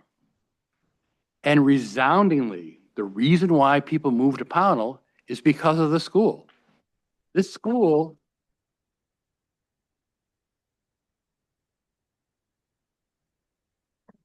and I don't want to sound verbose and I don't want to take too much, but this school is the economic engine of this town. Without this school, your property value goes down. Because no one will, I mean, Rosie's gone, God bless her, she's in heaven. So please read that Harriman study. It's very informative. It tells you what local people were able to do, how to participate in that facility. And you can go to the school board and say, this is what happened. Why aren't we doing this if they don't do that? Okay? Thank you. Stay awake, Andy. Mike Metzger, Woodland Road. I want to pull on that just a little bit and a few of the other things that folks have said, because I think for all of us that are in this room today, the overriding priority is to save Pownell Elementary School as a community elementary school for the community of Pownell. But shockingly, I agree very much with my wife who stood up here earlier and talked about how a secondary point to that is that most of us, if not almost all of us, probably also value staying within RSU 5 very highly, because we have great comfort. And even the folks who talk about withdrawal talk about how they don't want anything else to change, right, after they leave Pownell Elementary School. And so I feel like in some ways, the lack of clarity around timing and opportunity for withdrawal later, if things don't go in the way that we hope that they do, is what's driving a lot of that fear and that impetus to take action today. Mm-hmm. And so, you know, we've talked about timing a little bit during this discussion. We've talked about community involvement and engagement a little bit during this discussion.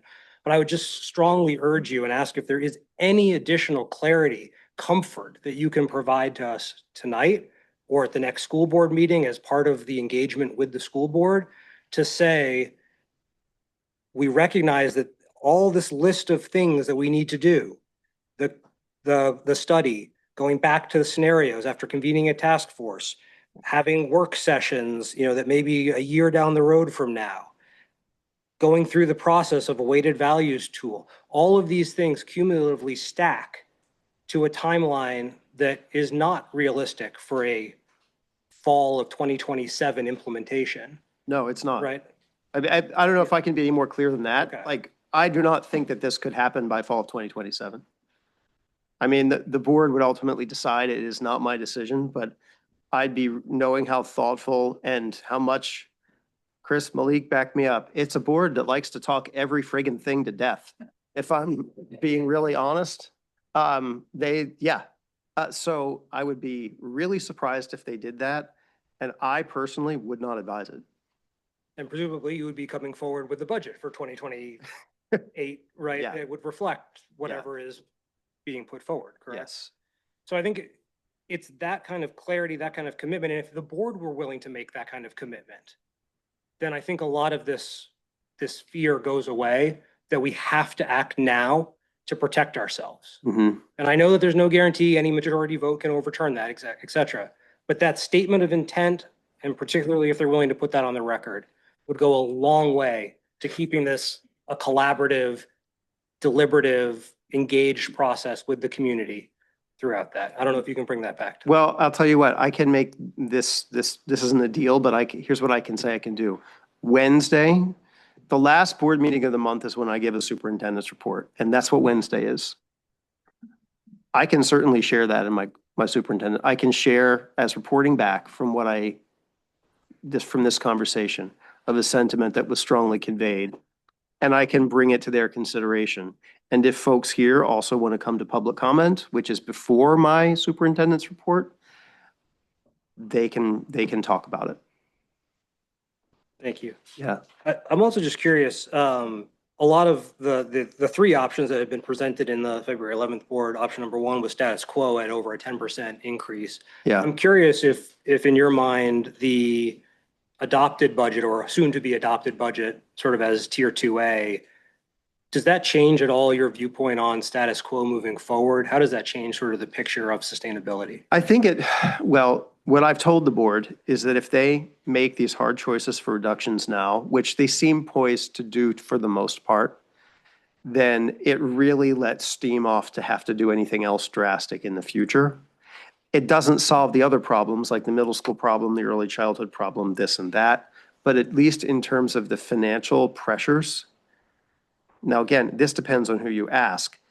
If we adopt the budget that I'm recommending now, it means that the tax increases for the year after and the year after are what I would call more palatable. They're in the area of like 5 to 6%, depending on what town you live in.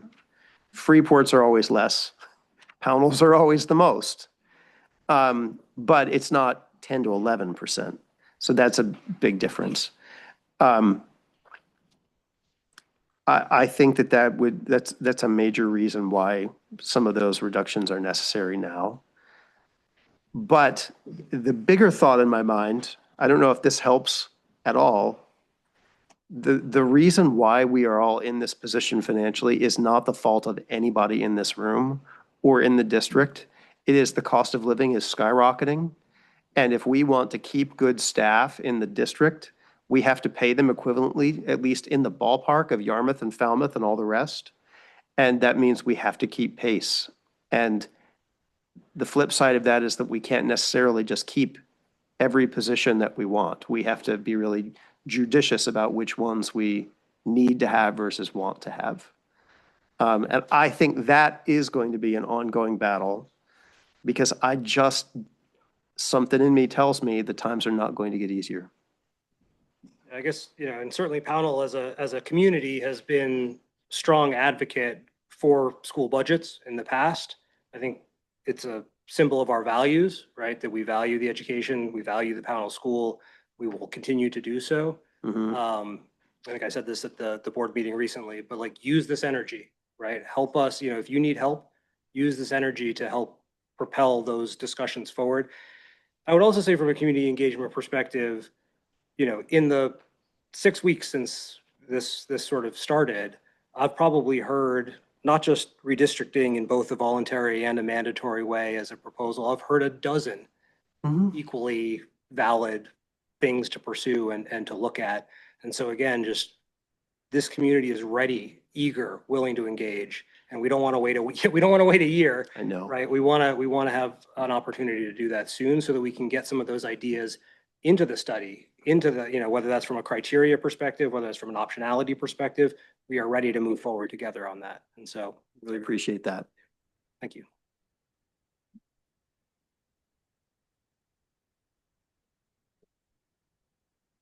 I am Jessica Stewart. I live on 41 Tuttle Road.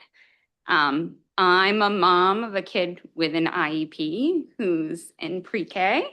I do travel 2 hours back and forth for 3 hours of schooling every day right now. So I'm really happy that we are going to accommodate those students. I've been reviewing all the information that's coming through, and my kid is not going, even though I'm a Pownell resident, my kid is not allowed to go to Pownell because they can't meet the accommodations. So my kid will go to Morris School. Morris Street? Morris Street, Yeah, yes. And so in reviewing the information, I'm just wondering, like, all of the charts say, the Pownell kids K-5 will go here. These kids will go here in this scenario, or here in this scenario. And the kids in the scenarios never include my kid. And so I don't know what's going to happen with my kid under any of these plans. And I heard at one point, like, Pownell being that the pre-K IEP program, as well as a special education school or a program. So, like, would all of special education also be consolidated into Pownell, and then those kids would lose access to inclusive classrooms? No. Okay. No, so this is scenario 2. What that scenario entails, it's complicated. I'll try to make it as simple as possible. I got to go back to what the law is. So the law is that the districts have to assume responsibility for special education for 3 and 4-year-olds. But part of that responsibility is that you have to provide the least restrictive environment. And that means that for most kids, if you think about most 3 or 4-year-olds who need special education, I don't know your child, but for most of them, honestly, the single biggest thing is speech language support. And that means they need some access to a special service that's not with peers who are developing typically, but they also need to have a good chunk of their day with age peers who are typically developing. So what does that mean? It means you have to actually have them in a regular preschool or pre-K program where they get their services, or maybe they get pulled out for those services and then they go back in. So part of the vision for that building is that we could co-locate all of the specialists for early childhood there. And we already have an early childhood team that we already pay for that. We can actually shift some of that cost to the state. But we can also put all of the regular pre-K and preschool 3 and 4-year-old classrooms in that location. And another option that it opens up that doesn't have anything to do with special ed, but has to do with what families need, is full-day programming, which right now we only have half-day programming. And some people feel that we serve twice as many kids that way, but other people feel we only serve twice as many kids whose families can somehow manage to transport them in the middle of the day. And really, there's a need for full-day programming, and we don't have a good way to do that right now with the spaces as they're currently used. So there would also, in addition to that, part of our plan is to have a special purpose classroom for kids who need more, kids whose IEP requires a special program. Next year, we're going to have that at Moore Street. But the way we're going to squeeze that into Moore Street is to send a lot of specials, frankly, into closets. We're going to take a classroom that is currently being used for kindergarten and use it as a special purpose classroom and squeeze everything else into the marginal spaces in the school. We can do that for 1 year with just 4-year-olds. That's probably not going to work when we bring in the 3s. So we'll have to figure out something. Which also just does bring to bear another consideration. And I mentioned it before with our budget, but federal law requires the district to pay for kids with special needs. So if we get in RSU 5, let's say a hypothetical that's maybe not a hypothetical, let's say we get a kid whose needs are such that they need a residential placement, which may even be out of state and may require their parents to be with them. That can cost about $1 million. And that could happen in Pownell too. Those are the kinds of things that come up with being your own SAU. I don't know if I answered your question. I'm sorry, I started to ramble.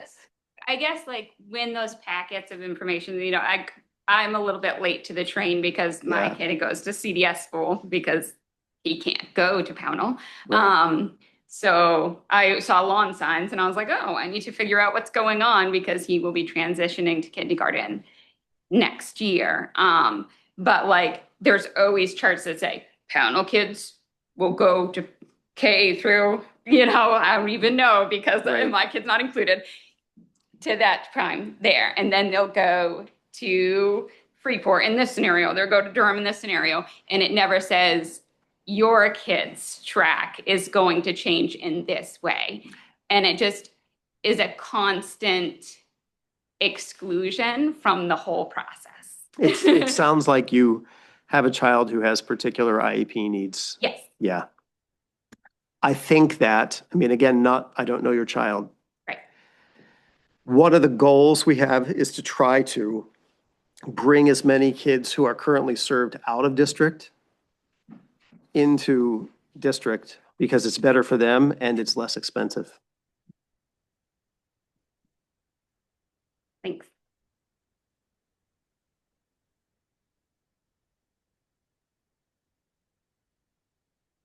So Bill, hold on for a second. So I'm gonna ask the board to consider delaying the budget part of our meeting into another session tomorrow at 5 o'clock. Looking at all the people here, I'd like to excuse people who are here just for the budget, which is probably 1 or 2 of you. But would the board consider, after all the public comment, recessing until tomorrow at 5 o'clock and reconvening our meeting?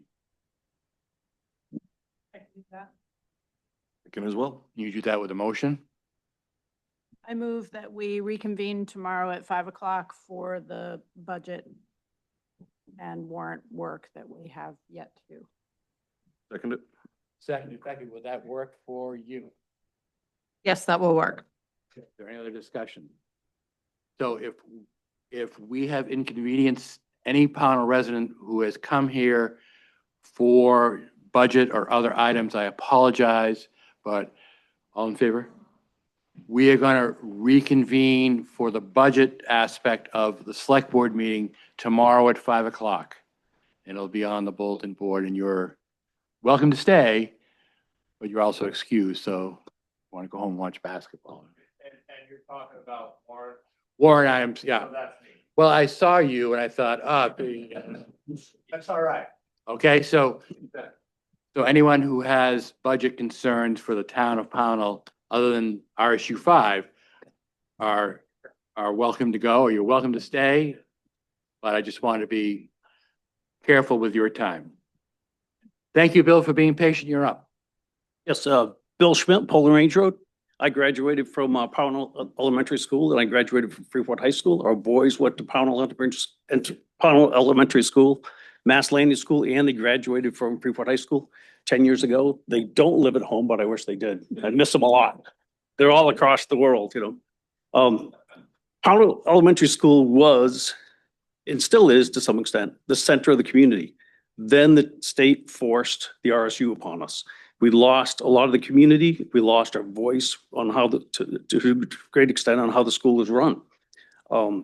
it's still a good school, but this seems like just one more step that's going to take that school away from us and take the community away from us. Can you imagine Freeport residents if they were told that we're taking the Mass Landing School away from you? So Mass Landing is a wonderful school, but can you imagine telling them we're going to take the school away from you? Well, you have to think the same way. You're going to be taking the school away from us if this happens. Since closing the Pownell Elementary School would officially not be called a school closure, you leave us very few choices. If Pownell starts the withdrawal process as soon as possible, how will that change the planning? I feel that the frog is slowly boiling. How would that change your planning? I don't know the answer to that. I think that the board would have to be told that Pownell is considering its options and that really figures into what RSU 5's options are. And we're so far out from a point of a decision that at this point, I would say it's information to consider until we get to the decision point. Thank you.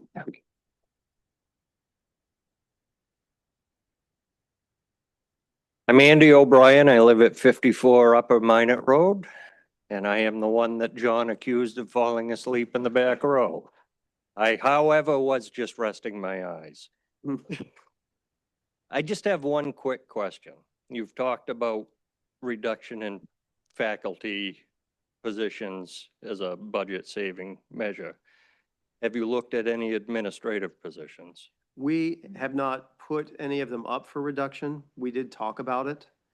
The short answer is it doesn't make sense for us to reduce those positions now. Okay. All I wanted to know.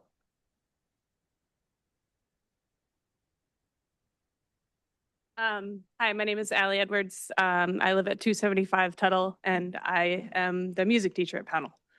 I've taught there since 2012, and obviously I love this town.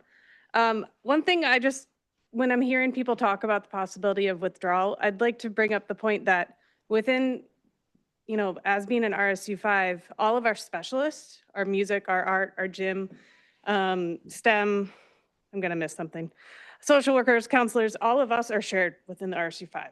So I am 50% here at Pownell and 50% at Durham. I really want people to understand that finding a 50% music teacher position that you can afford to live around here and have that job, or PE or STEM or any of those positions and get a high quality educator I could foresee that being challenging as a withdrawal option. I love this town. I've been here, I bought a house here. So just wanted to bring that up as a music teacher from my perspective.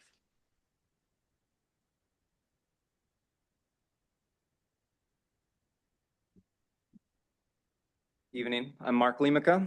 I live at 272 Elmwood Road here in Pownell with my wife and 2 children who both attend Pownell Elementary School. I have a question that you probably won't be able to answer, but something I want to make sure that you're thinking about as this facility study or demographic study, as we're calling it, is the critical path roadblock at the moment.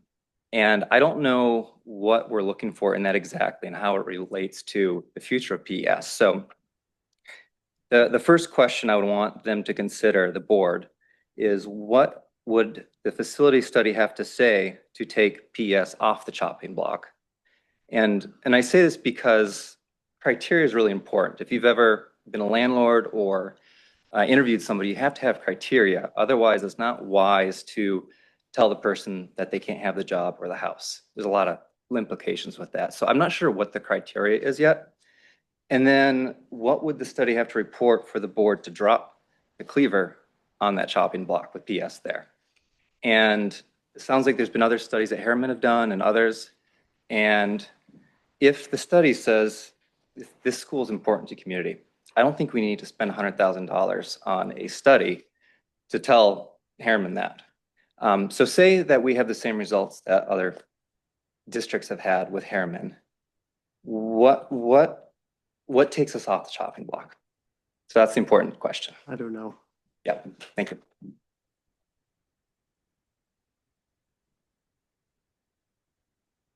I wonder if you would be willing to go around the room at the next board meeting and ask each board member, would they be willing to close their elementary school in their district?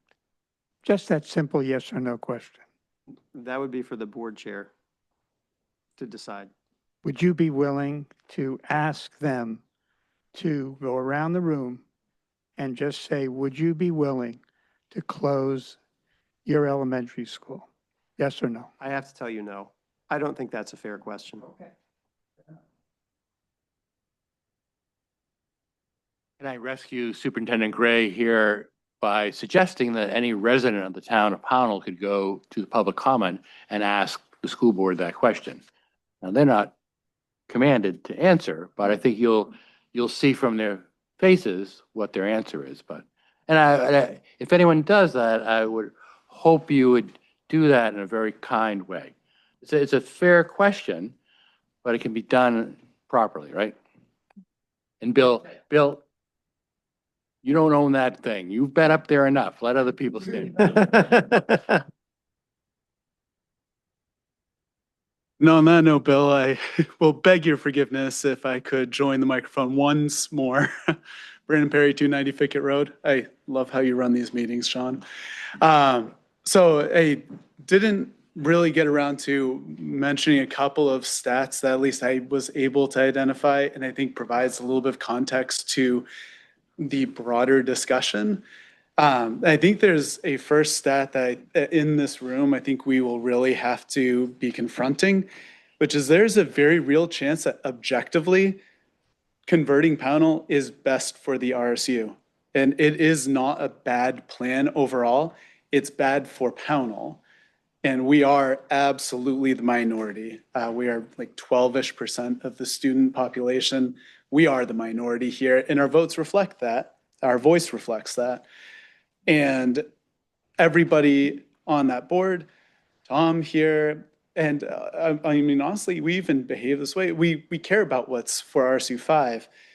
And I think we have a question that we will have to ask ourselves. Are we going to choose what's best for our town or allow what's best for the greater community to take over? And I think it's a really important question to be asking ourselves promptly too, is how important is PES?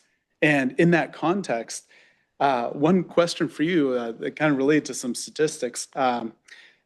There are several ways you can model contributions and, equity and fairness on like a dollars basis.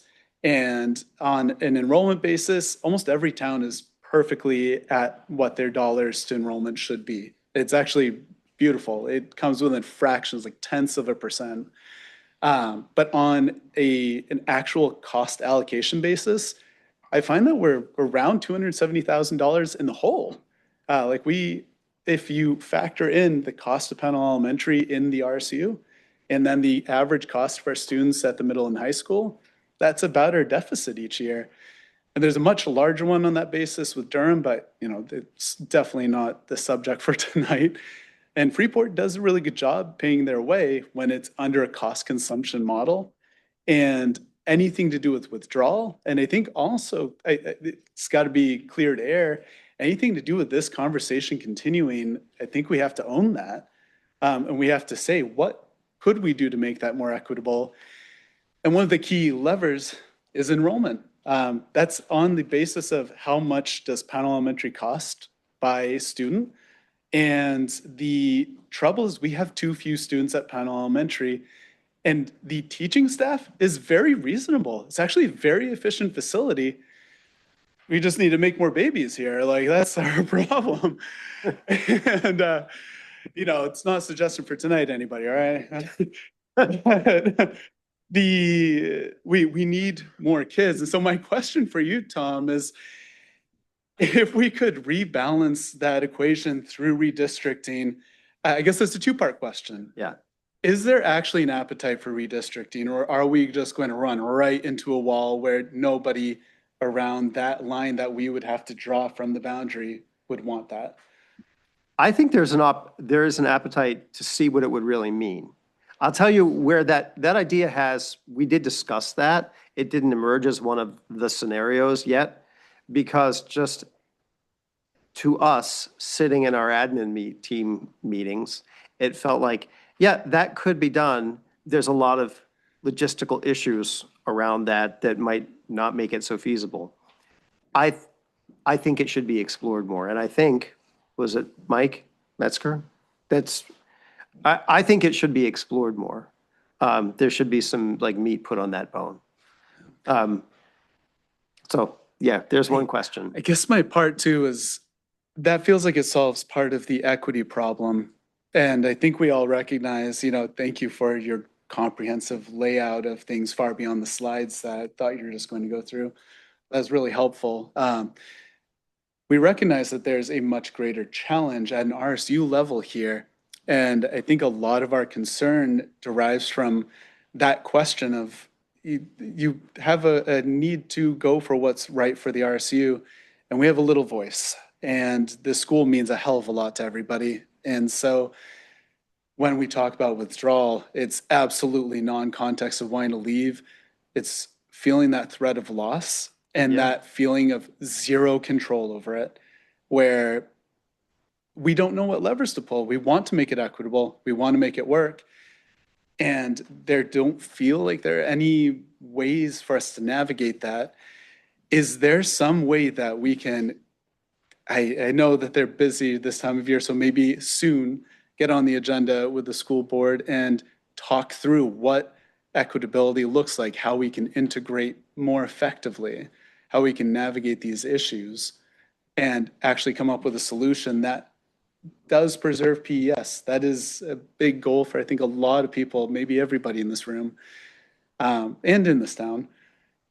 I think that's what we're asking for, is a path to that where we want to work with the RSU. We want to stay. We don't want to be talking about withdrawal. That sucks. No one's happy about that. So how can we do that? What would you suggest if we want to really approach this problem head on, be highly cooperative, and ultimately reach that reality through whatever means we need to? How would you go about it? I think, well, the thing that comes to my mind first is that I've spent a lot of time thinking about this. Brandon, I think you're absolutely right, and my heart kind of breaks for you all in that, because I think what you just said, that you're 12% of the RSU, and how that must, the feeling that must leave you, like, you can always be outvoted in this structure. And that must feel very disempowering. And especially if you load on top of it the history of Pownell feeling shoved around by other towns in the district. And I can't tell you that a conversation by the end of this school year or next fall or ever is going to take that dynamic away. Like it's just not. And the other side of the coin that you're mulling, and I think rightly so, is like, what are your other options? So withdrawal is an option. I just need to be, it is not my job to run that scenario out for Pownell. That's your sort of intellectual job to do, and to weigh your values against it and decide what that means for you. From where I want the best for Pownell too.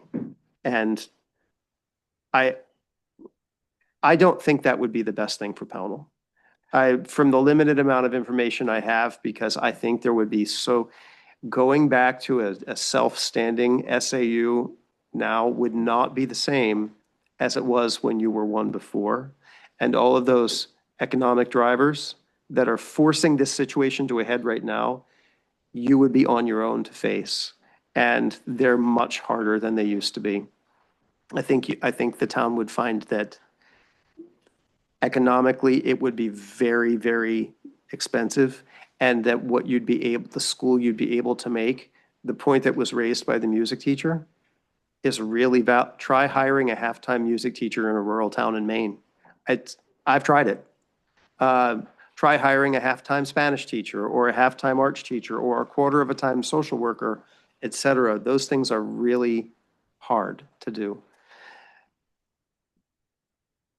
I guess, what the crux of my question is, at the end of the day is there any way that we can guarantee Pownell remains open without withdrawing?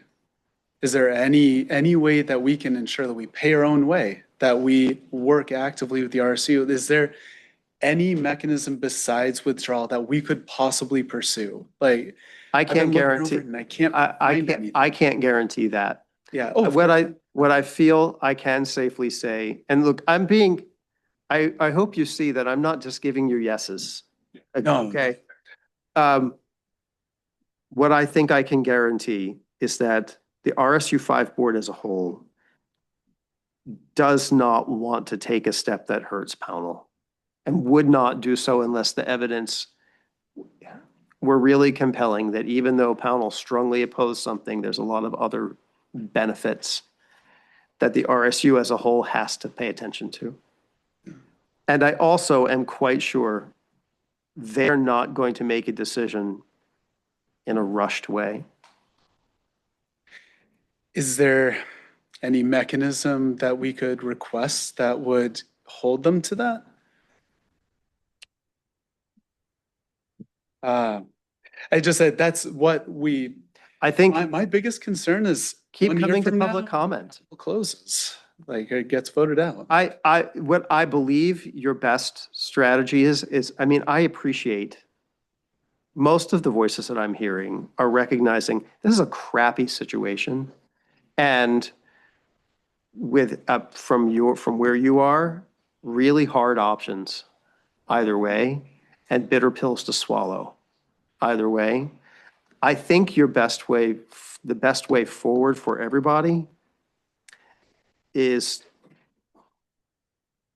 to do exactly what you're doing in a continuing way, which is to continue to engage positively without vilifying the people in the other towns.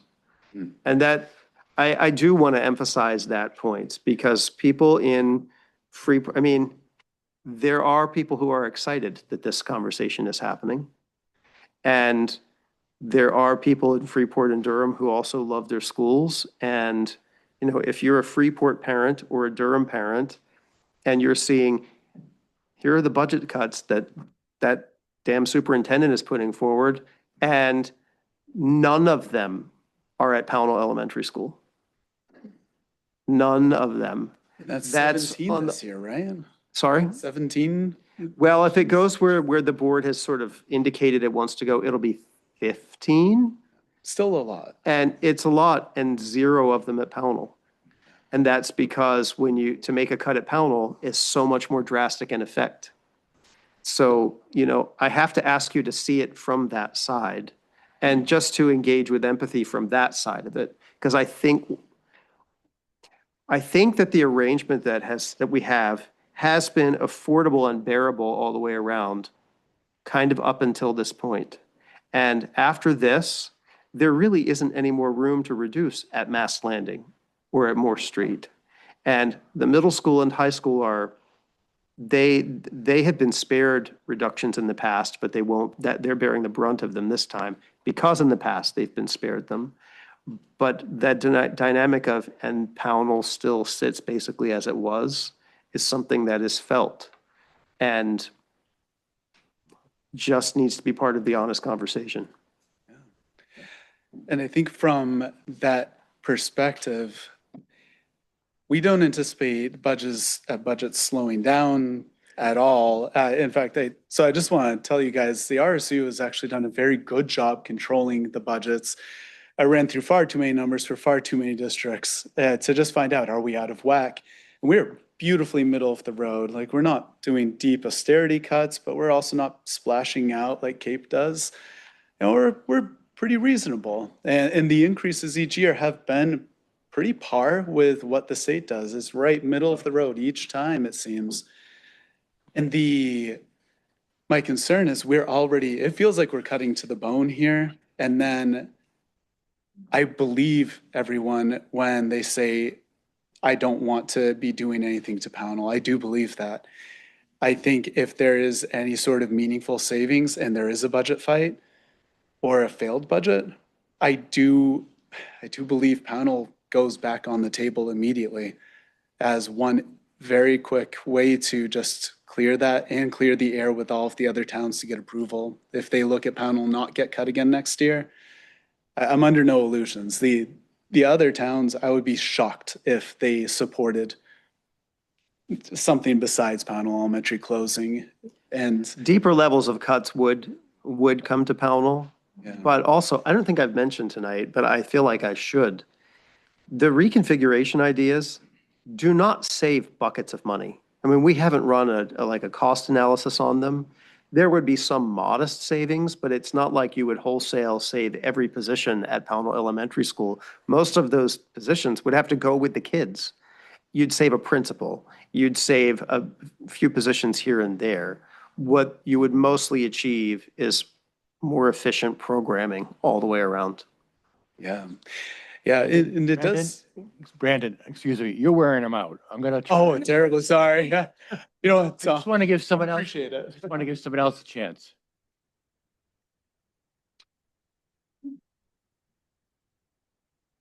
We'll have lunch, Brandon.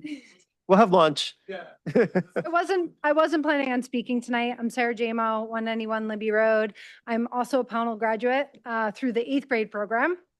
I went to Greeley High School when it was school choice. I just had my daughter graduate from Pownell 5th grade. She's at the middle school, and my son just started at the high school. So I have kind of a gamut of experience.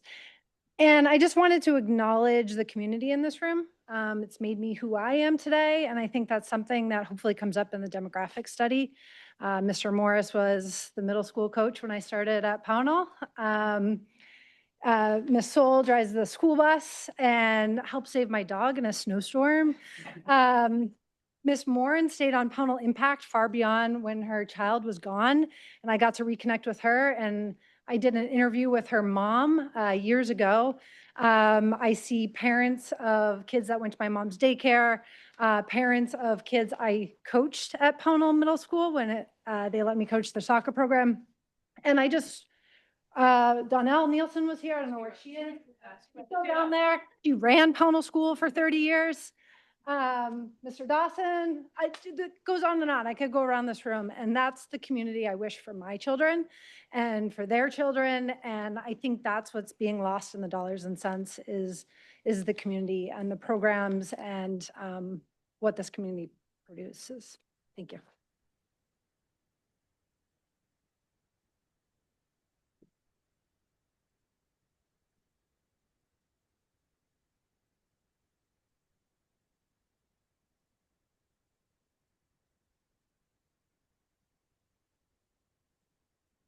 Cindy Campbell from Allen Road, and I've been sitting here and I've been wanting to say something, and do I have the nerve to or not?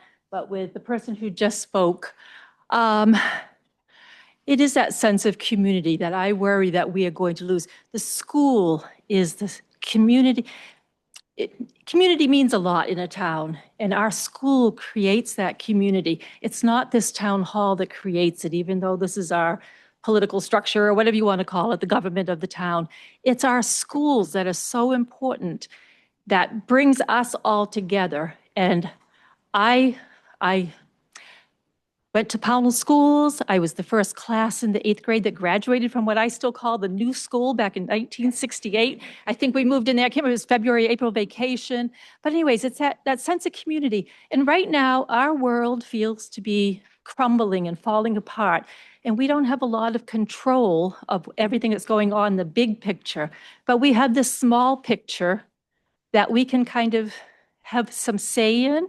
And to take away our school, which is our center of our town and our being, I just think we need to keep some for our mental health, our emotional health for us as adults, but our children too need that safety and that security and not have to be shipped off to somewhere else where they might.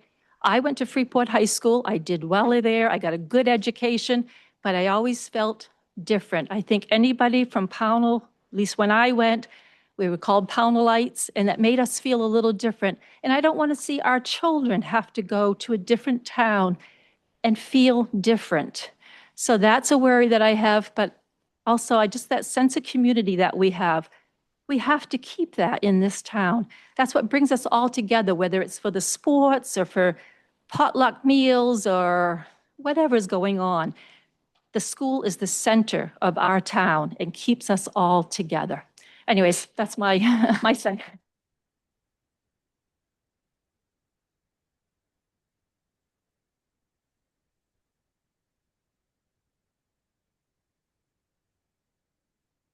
Good evening, all. My name is Max Lucen Semro, 310 Poland Range. I'm a clinical social worker. I've lived here for about a year. I grew up here in Southern Maine, and I chose to move to Pownell because of the schools. I lived in Biddeford until I moved up here, and I was looking in Dayton because I thought Thornton Academy is a great school, and it is. It's a great district down there, and they have a lot to be proud of. But I looked at Dayton and at Pownell because these are small communities. They show up to things like this. I grew up running cross-country meets on the side of Bradbury Park behind Pownell Elementary School. I remember that well, a 2-mile race back in, God, I don't know how old I was. And I wasn't going to say anything today, but I think that, hearing about some of these great ideas that people have about, I think that really that's what I'm hearing called for. And that's the only reason I'm really saying anything is because I think that what you're asking for is for us to bring ideas. And I think that to ask, it is a fair question to say, what could we do to keep Pownell Elementary School and satisfy the needs of the district? And I think that we can do some of those things. And maybe those things are hard questions, as you've said. If it's $270,000 shortfall, do we take that on as a tax burden in order to stay with the district for the benefits of the district? I mean, it's not that simple, right? But I'm putting that out there as do we help make up that gap in order to serve our needs without sacrificing the benefits of the district? And maybe that's not popular to suggest. I know that there's a history here of feeling not valued as much in the district because we are a smaller piece of the pie. But I do think that there is things of that nature that if we really were going to, as a social worker, I was a case manager. I'm a problem solver by nature. So if we're going to try to come together, I think that we need to hear all the voices. We need to hear the people who want to hold it all. And we want to hear the people who say this is the most pragmatic thing. I'm looking for somewhere in the middle. Is there something that would take Pownell Elementary off the school? If we say we'll cut you a $270,000 check a year, does that make a difference? Does that make a difference to you all? I don't know, but I want to know. And that's really all I have to say. It's just, thinking open-mindedly about what those solutions are, asking the hard questions, talking amongst ourselves, but also showing up to those school board meetings and asking those questions of what we could offer. What is the thing that really matters here to the district? If we know the school matters, what do they want from us? And what can we offer that would really satisfy both parties? And that's really all. Thank you.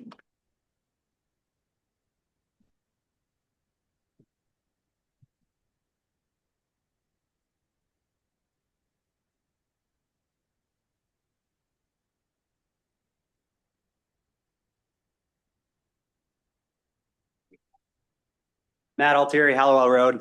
Tom, I just want to first commend you for being so open. You sat and had a meeting with me and another resident, and I've watched you go from town to town and speak at the school board meetings, and I'm really impressed with how transparent you've been. I want to say one thing sort of to the town and also make 3 asks of you. The comment I have for the town, I'm not going to sign a withdrawal petition. I think it creates a massive amount of uncertainty, and I don't think that we need to do that right now. I think that we've heard from Tom tonight that the timeline is going to be a little bit stretched out. I think we could use some more commitment on that, but I don't think we want to wade into those waters right now. So I personally am against that. My ask first is that when you go back to the school board next meeting, I'd request that you ask the board chair to push the timeline and really commit to a process that clarifies that this is not going to be fall of 2027. My second ask, this is really refreshing to be able to have a conversation like this in open. And I know that there's a limitation on school boards and how that works. But to the extent there's a possibility to have a workshop with the school board so that we can have more of a conversation instead of us sort of saying how angry and frustrated we are, and the board saying, well, we're trying to solve these problems, but we can't figure it out. I think that would be really fruitful. And the third ask is that after the facility study comes out, that you come back and do this again. We've really. Well, I'd be glad to do that. Excellent. Thank you. Can I ask a favor of you and of Mike especially? Email me to remind me of what you asked me, because I'm not taking notes here tonight and I don't want to like drop a ball. Of course. Okay. Thank you, Tom. You're welcome.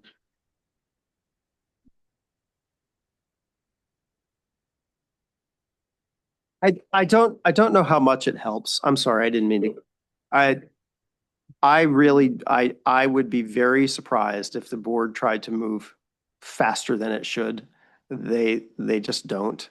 And also, they are thoughtful people. There isn't a single person on that board who sort of like doesn't care about what's happening in Pownell. I really believe they will give the community's desires due consideration, even though most of them are not from Pownell. And in that spirit, I mean, I hope this does not come across as, I'm trying to be very sensitive to what my role is. I believe that the best outcome to this is not going to come if Pownell folks lead with indignation. I think that the best outcome is we know there are significant problems. We've got to engage together to solve them. And we're just exactly what you're saying. I think it will throw up barriers if the message is, how dare this even be put on the table? Because that's a conversation ender and we need more conversation starters.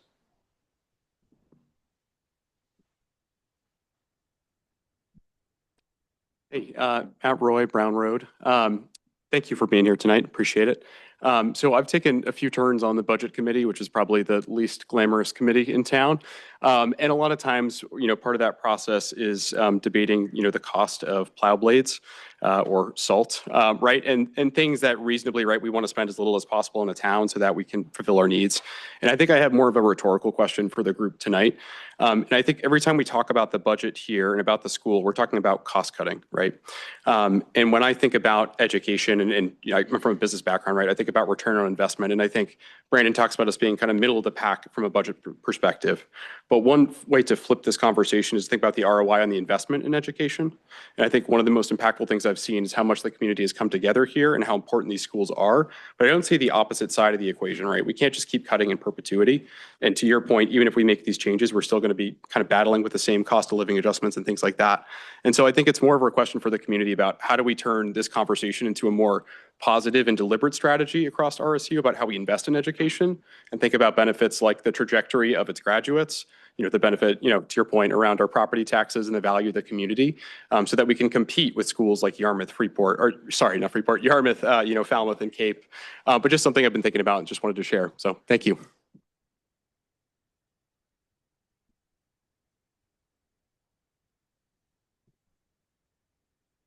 To your point, I think would be valuable for anyone who does not have a child in the school to drive down the Elmwood Road and stop at the cemetery and just look into the schoolyard.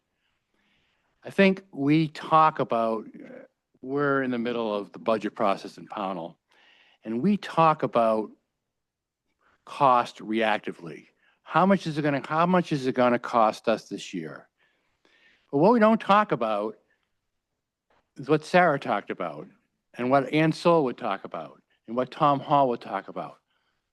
What's the investment in our school? We have created incredible individuals, and I'm not slurring any other school in the RSU. My experience in Pownell is that we grow really incredible individuals, and it only comes because we're all involved. Stop on the Elmwood Road. Don't look like a stranger danger.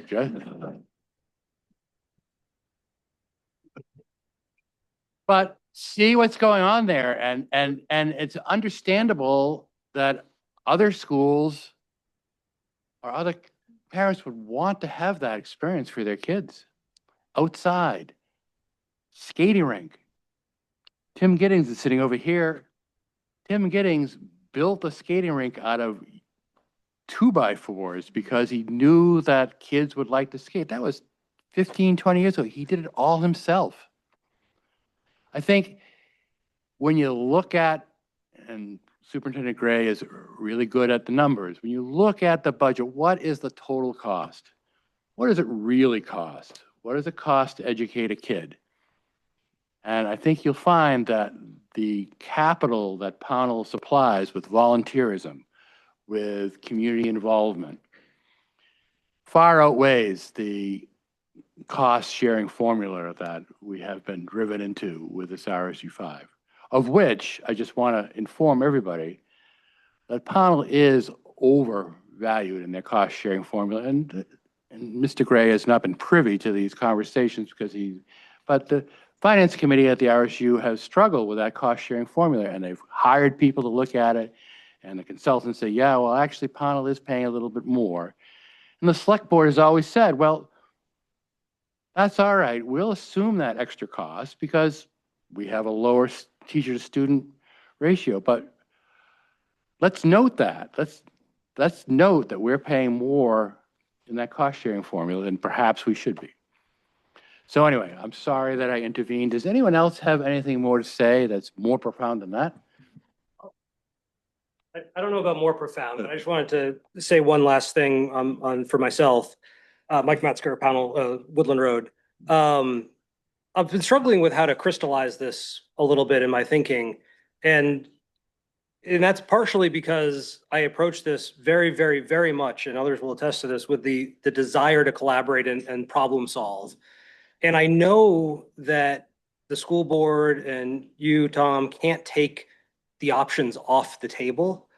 But what I struggle with is, and as part of that, I've very much wanted to stay away from the withdrawal threat, because I agree with you that threats aren't the solution here. It is coming at it with that collaborative intent and working together to solve the problems of the RSU.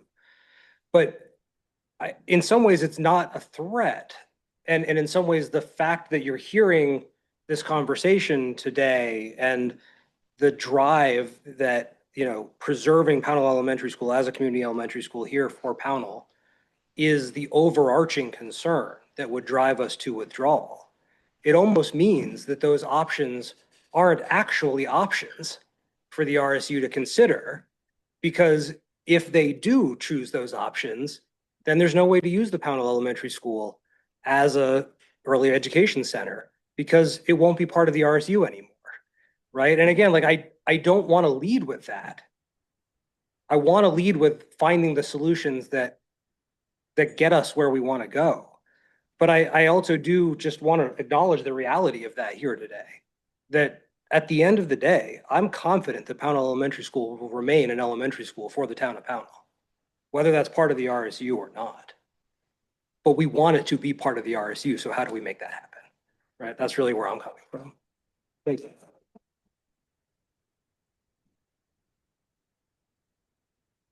I'll be really brief because I've been hogging this.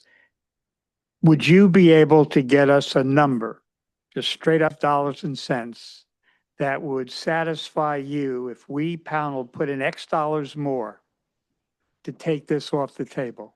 I don't mean this moment, but I mean, if you gave us that number, then we, rather than withdrawing and all of that issue, we can say, well, we have to pay X more. That would be useful. Oh, no, just asking.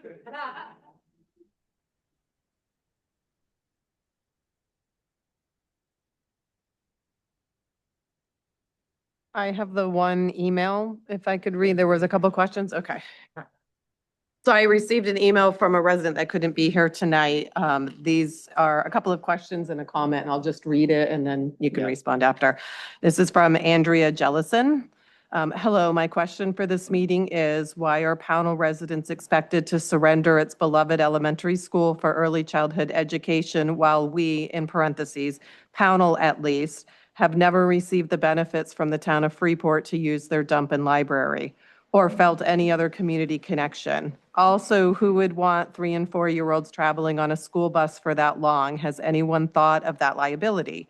Not only would you not welcome incoming 6th graders into the Freeport system, that'd be sent to Durham and then transition yet again a year later into a quote, real middle school. Please leave our school for our residents. Thank you, Andrea Jellison. That way you can see.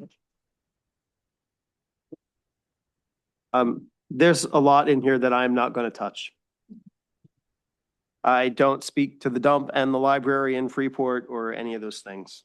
The only thing I can answer is that the ideas about repurposing Pownell came to the top of the pile because of the factors of like inefficiency and inflexibility that I've already discussed. And what else do I have here?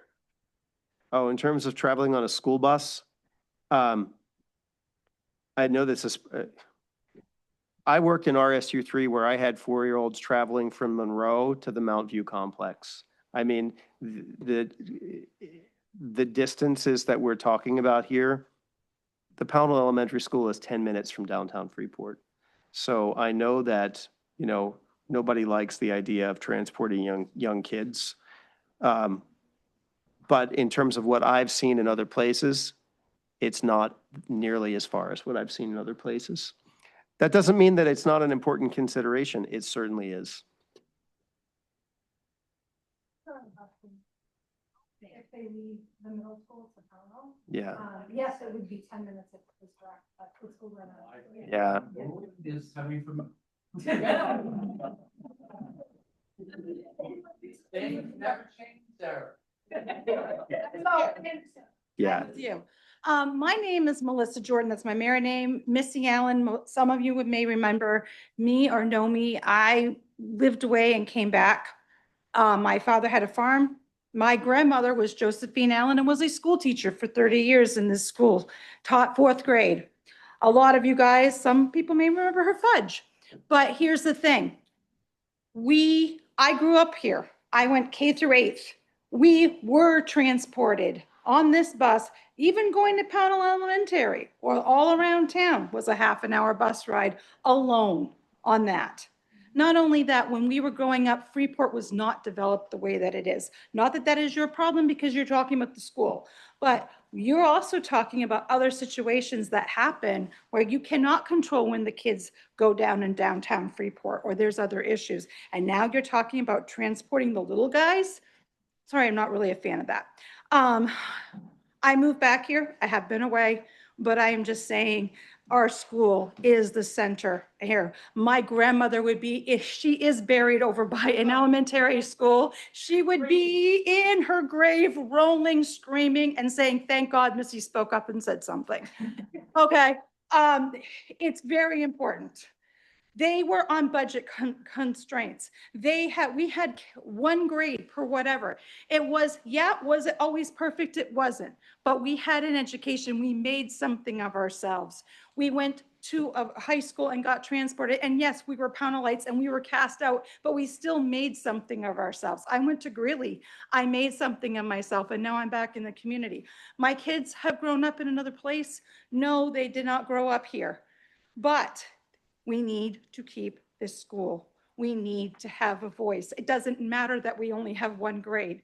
It's a better education spot. And by the way, it's a great spot. It's surrounded by Bradbury Mountain. It's actually now it's even more. So with people having the ability to walk around and do different things, it's a lot better than the kids being in downtown Freeport. So that's just what I have to say. Thank you.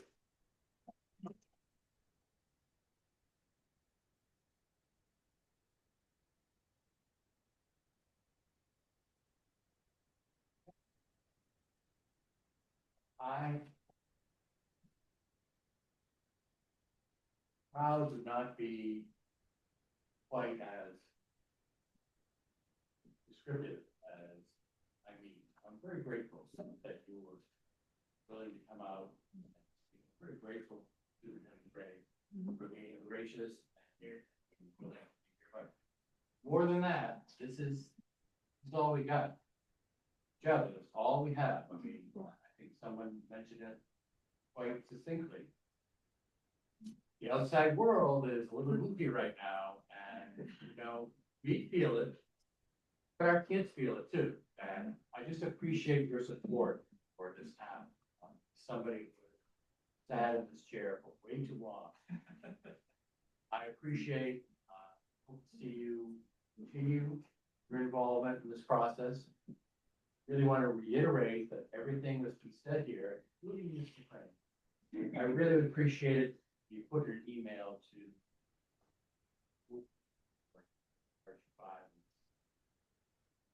really makes a difference as reported. Because when the Harrington study comes, they're gonna ask, well, have you had any emails about, oh, you don't send it in, it isn't written down, then it didn't happen. I also want to say that I am sending a recording of this meeting. So I need a permission, well, I don't because it's on public, but I am sending a recording list to a friend of mine who happens to be well, I can't say that, but I'm going to send this to somebody who really has a lot to say in the Department of Education. So thank you very much for coming out, and I'll entertain a motion from the board to go into recess. You're welcome. Can I also just say, John, I just want to, I really am sorry. I really am sorry that we have to contend with this. I mean, it's heavy and that's it. I'm just, I'm sorry that we have to talk about this.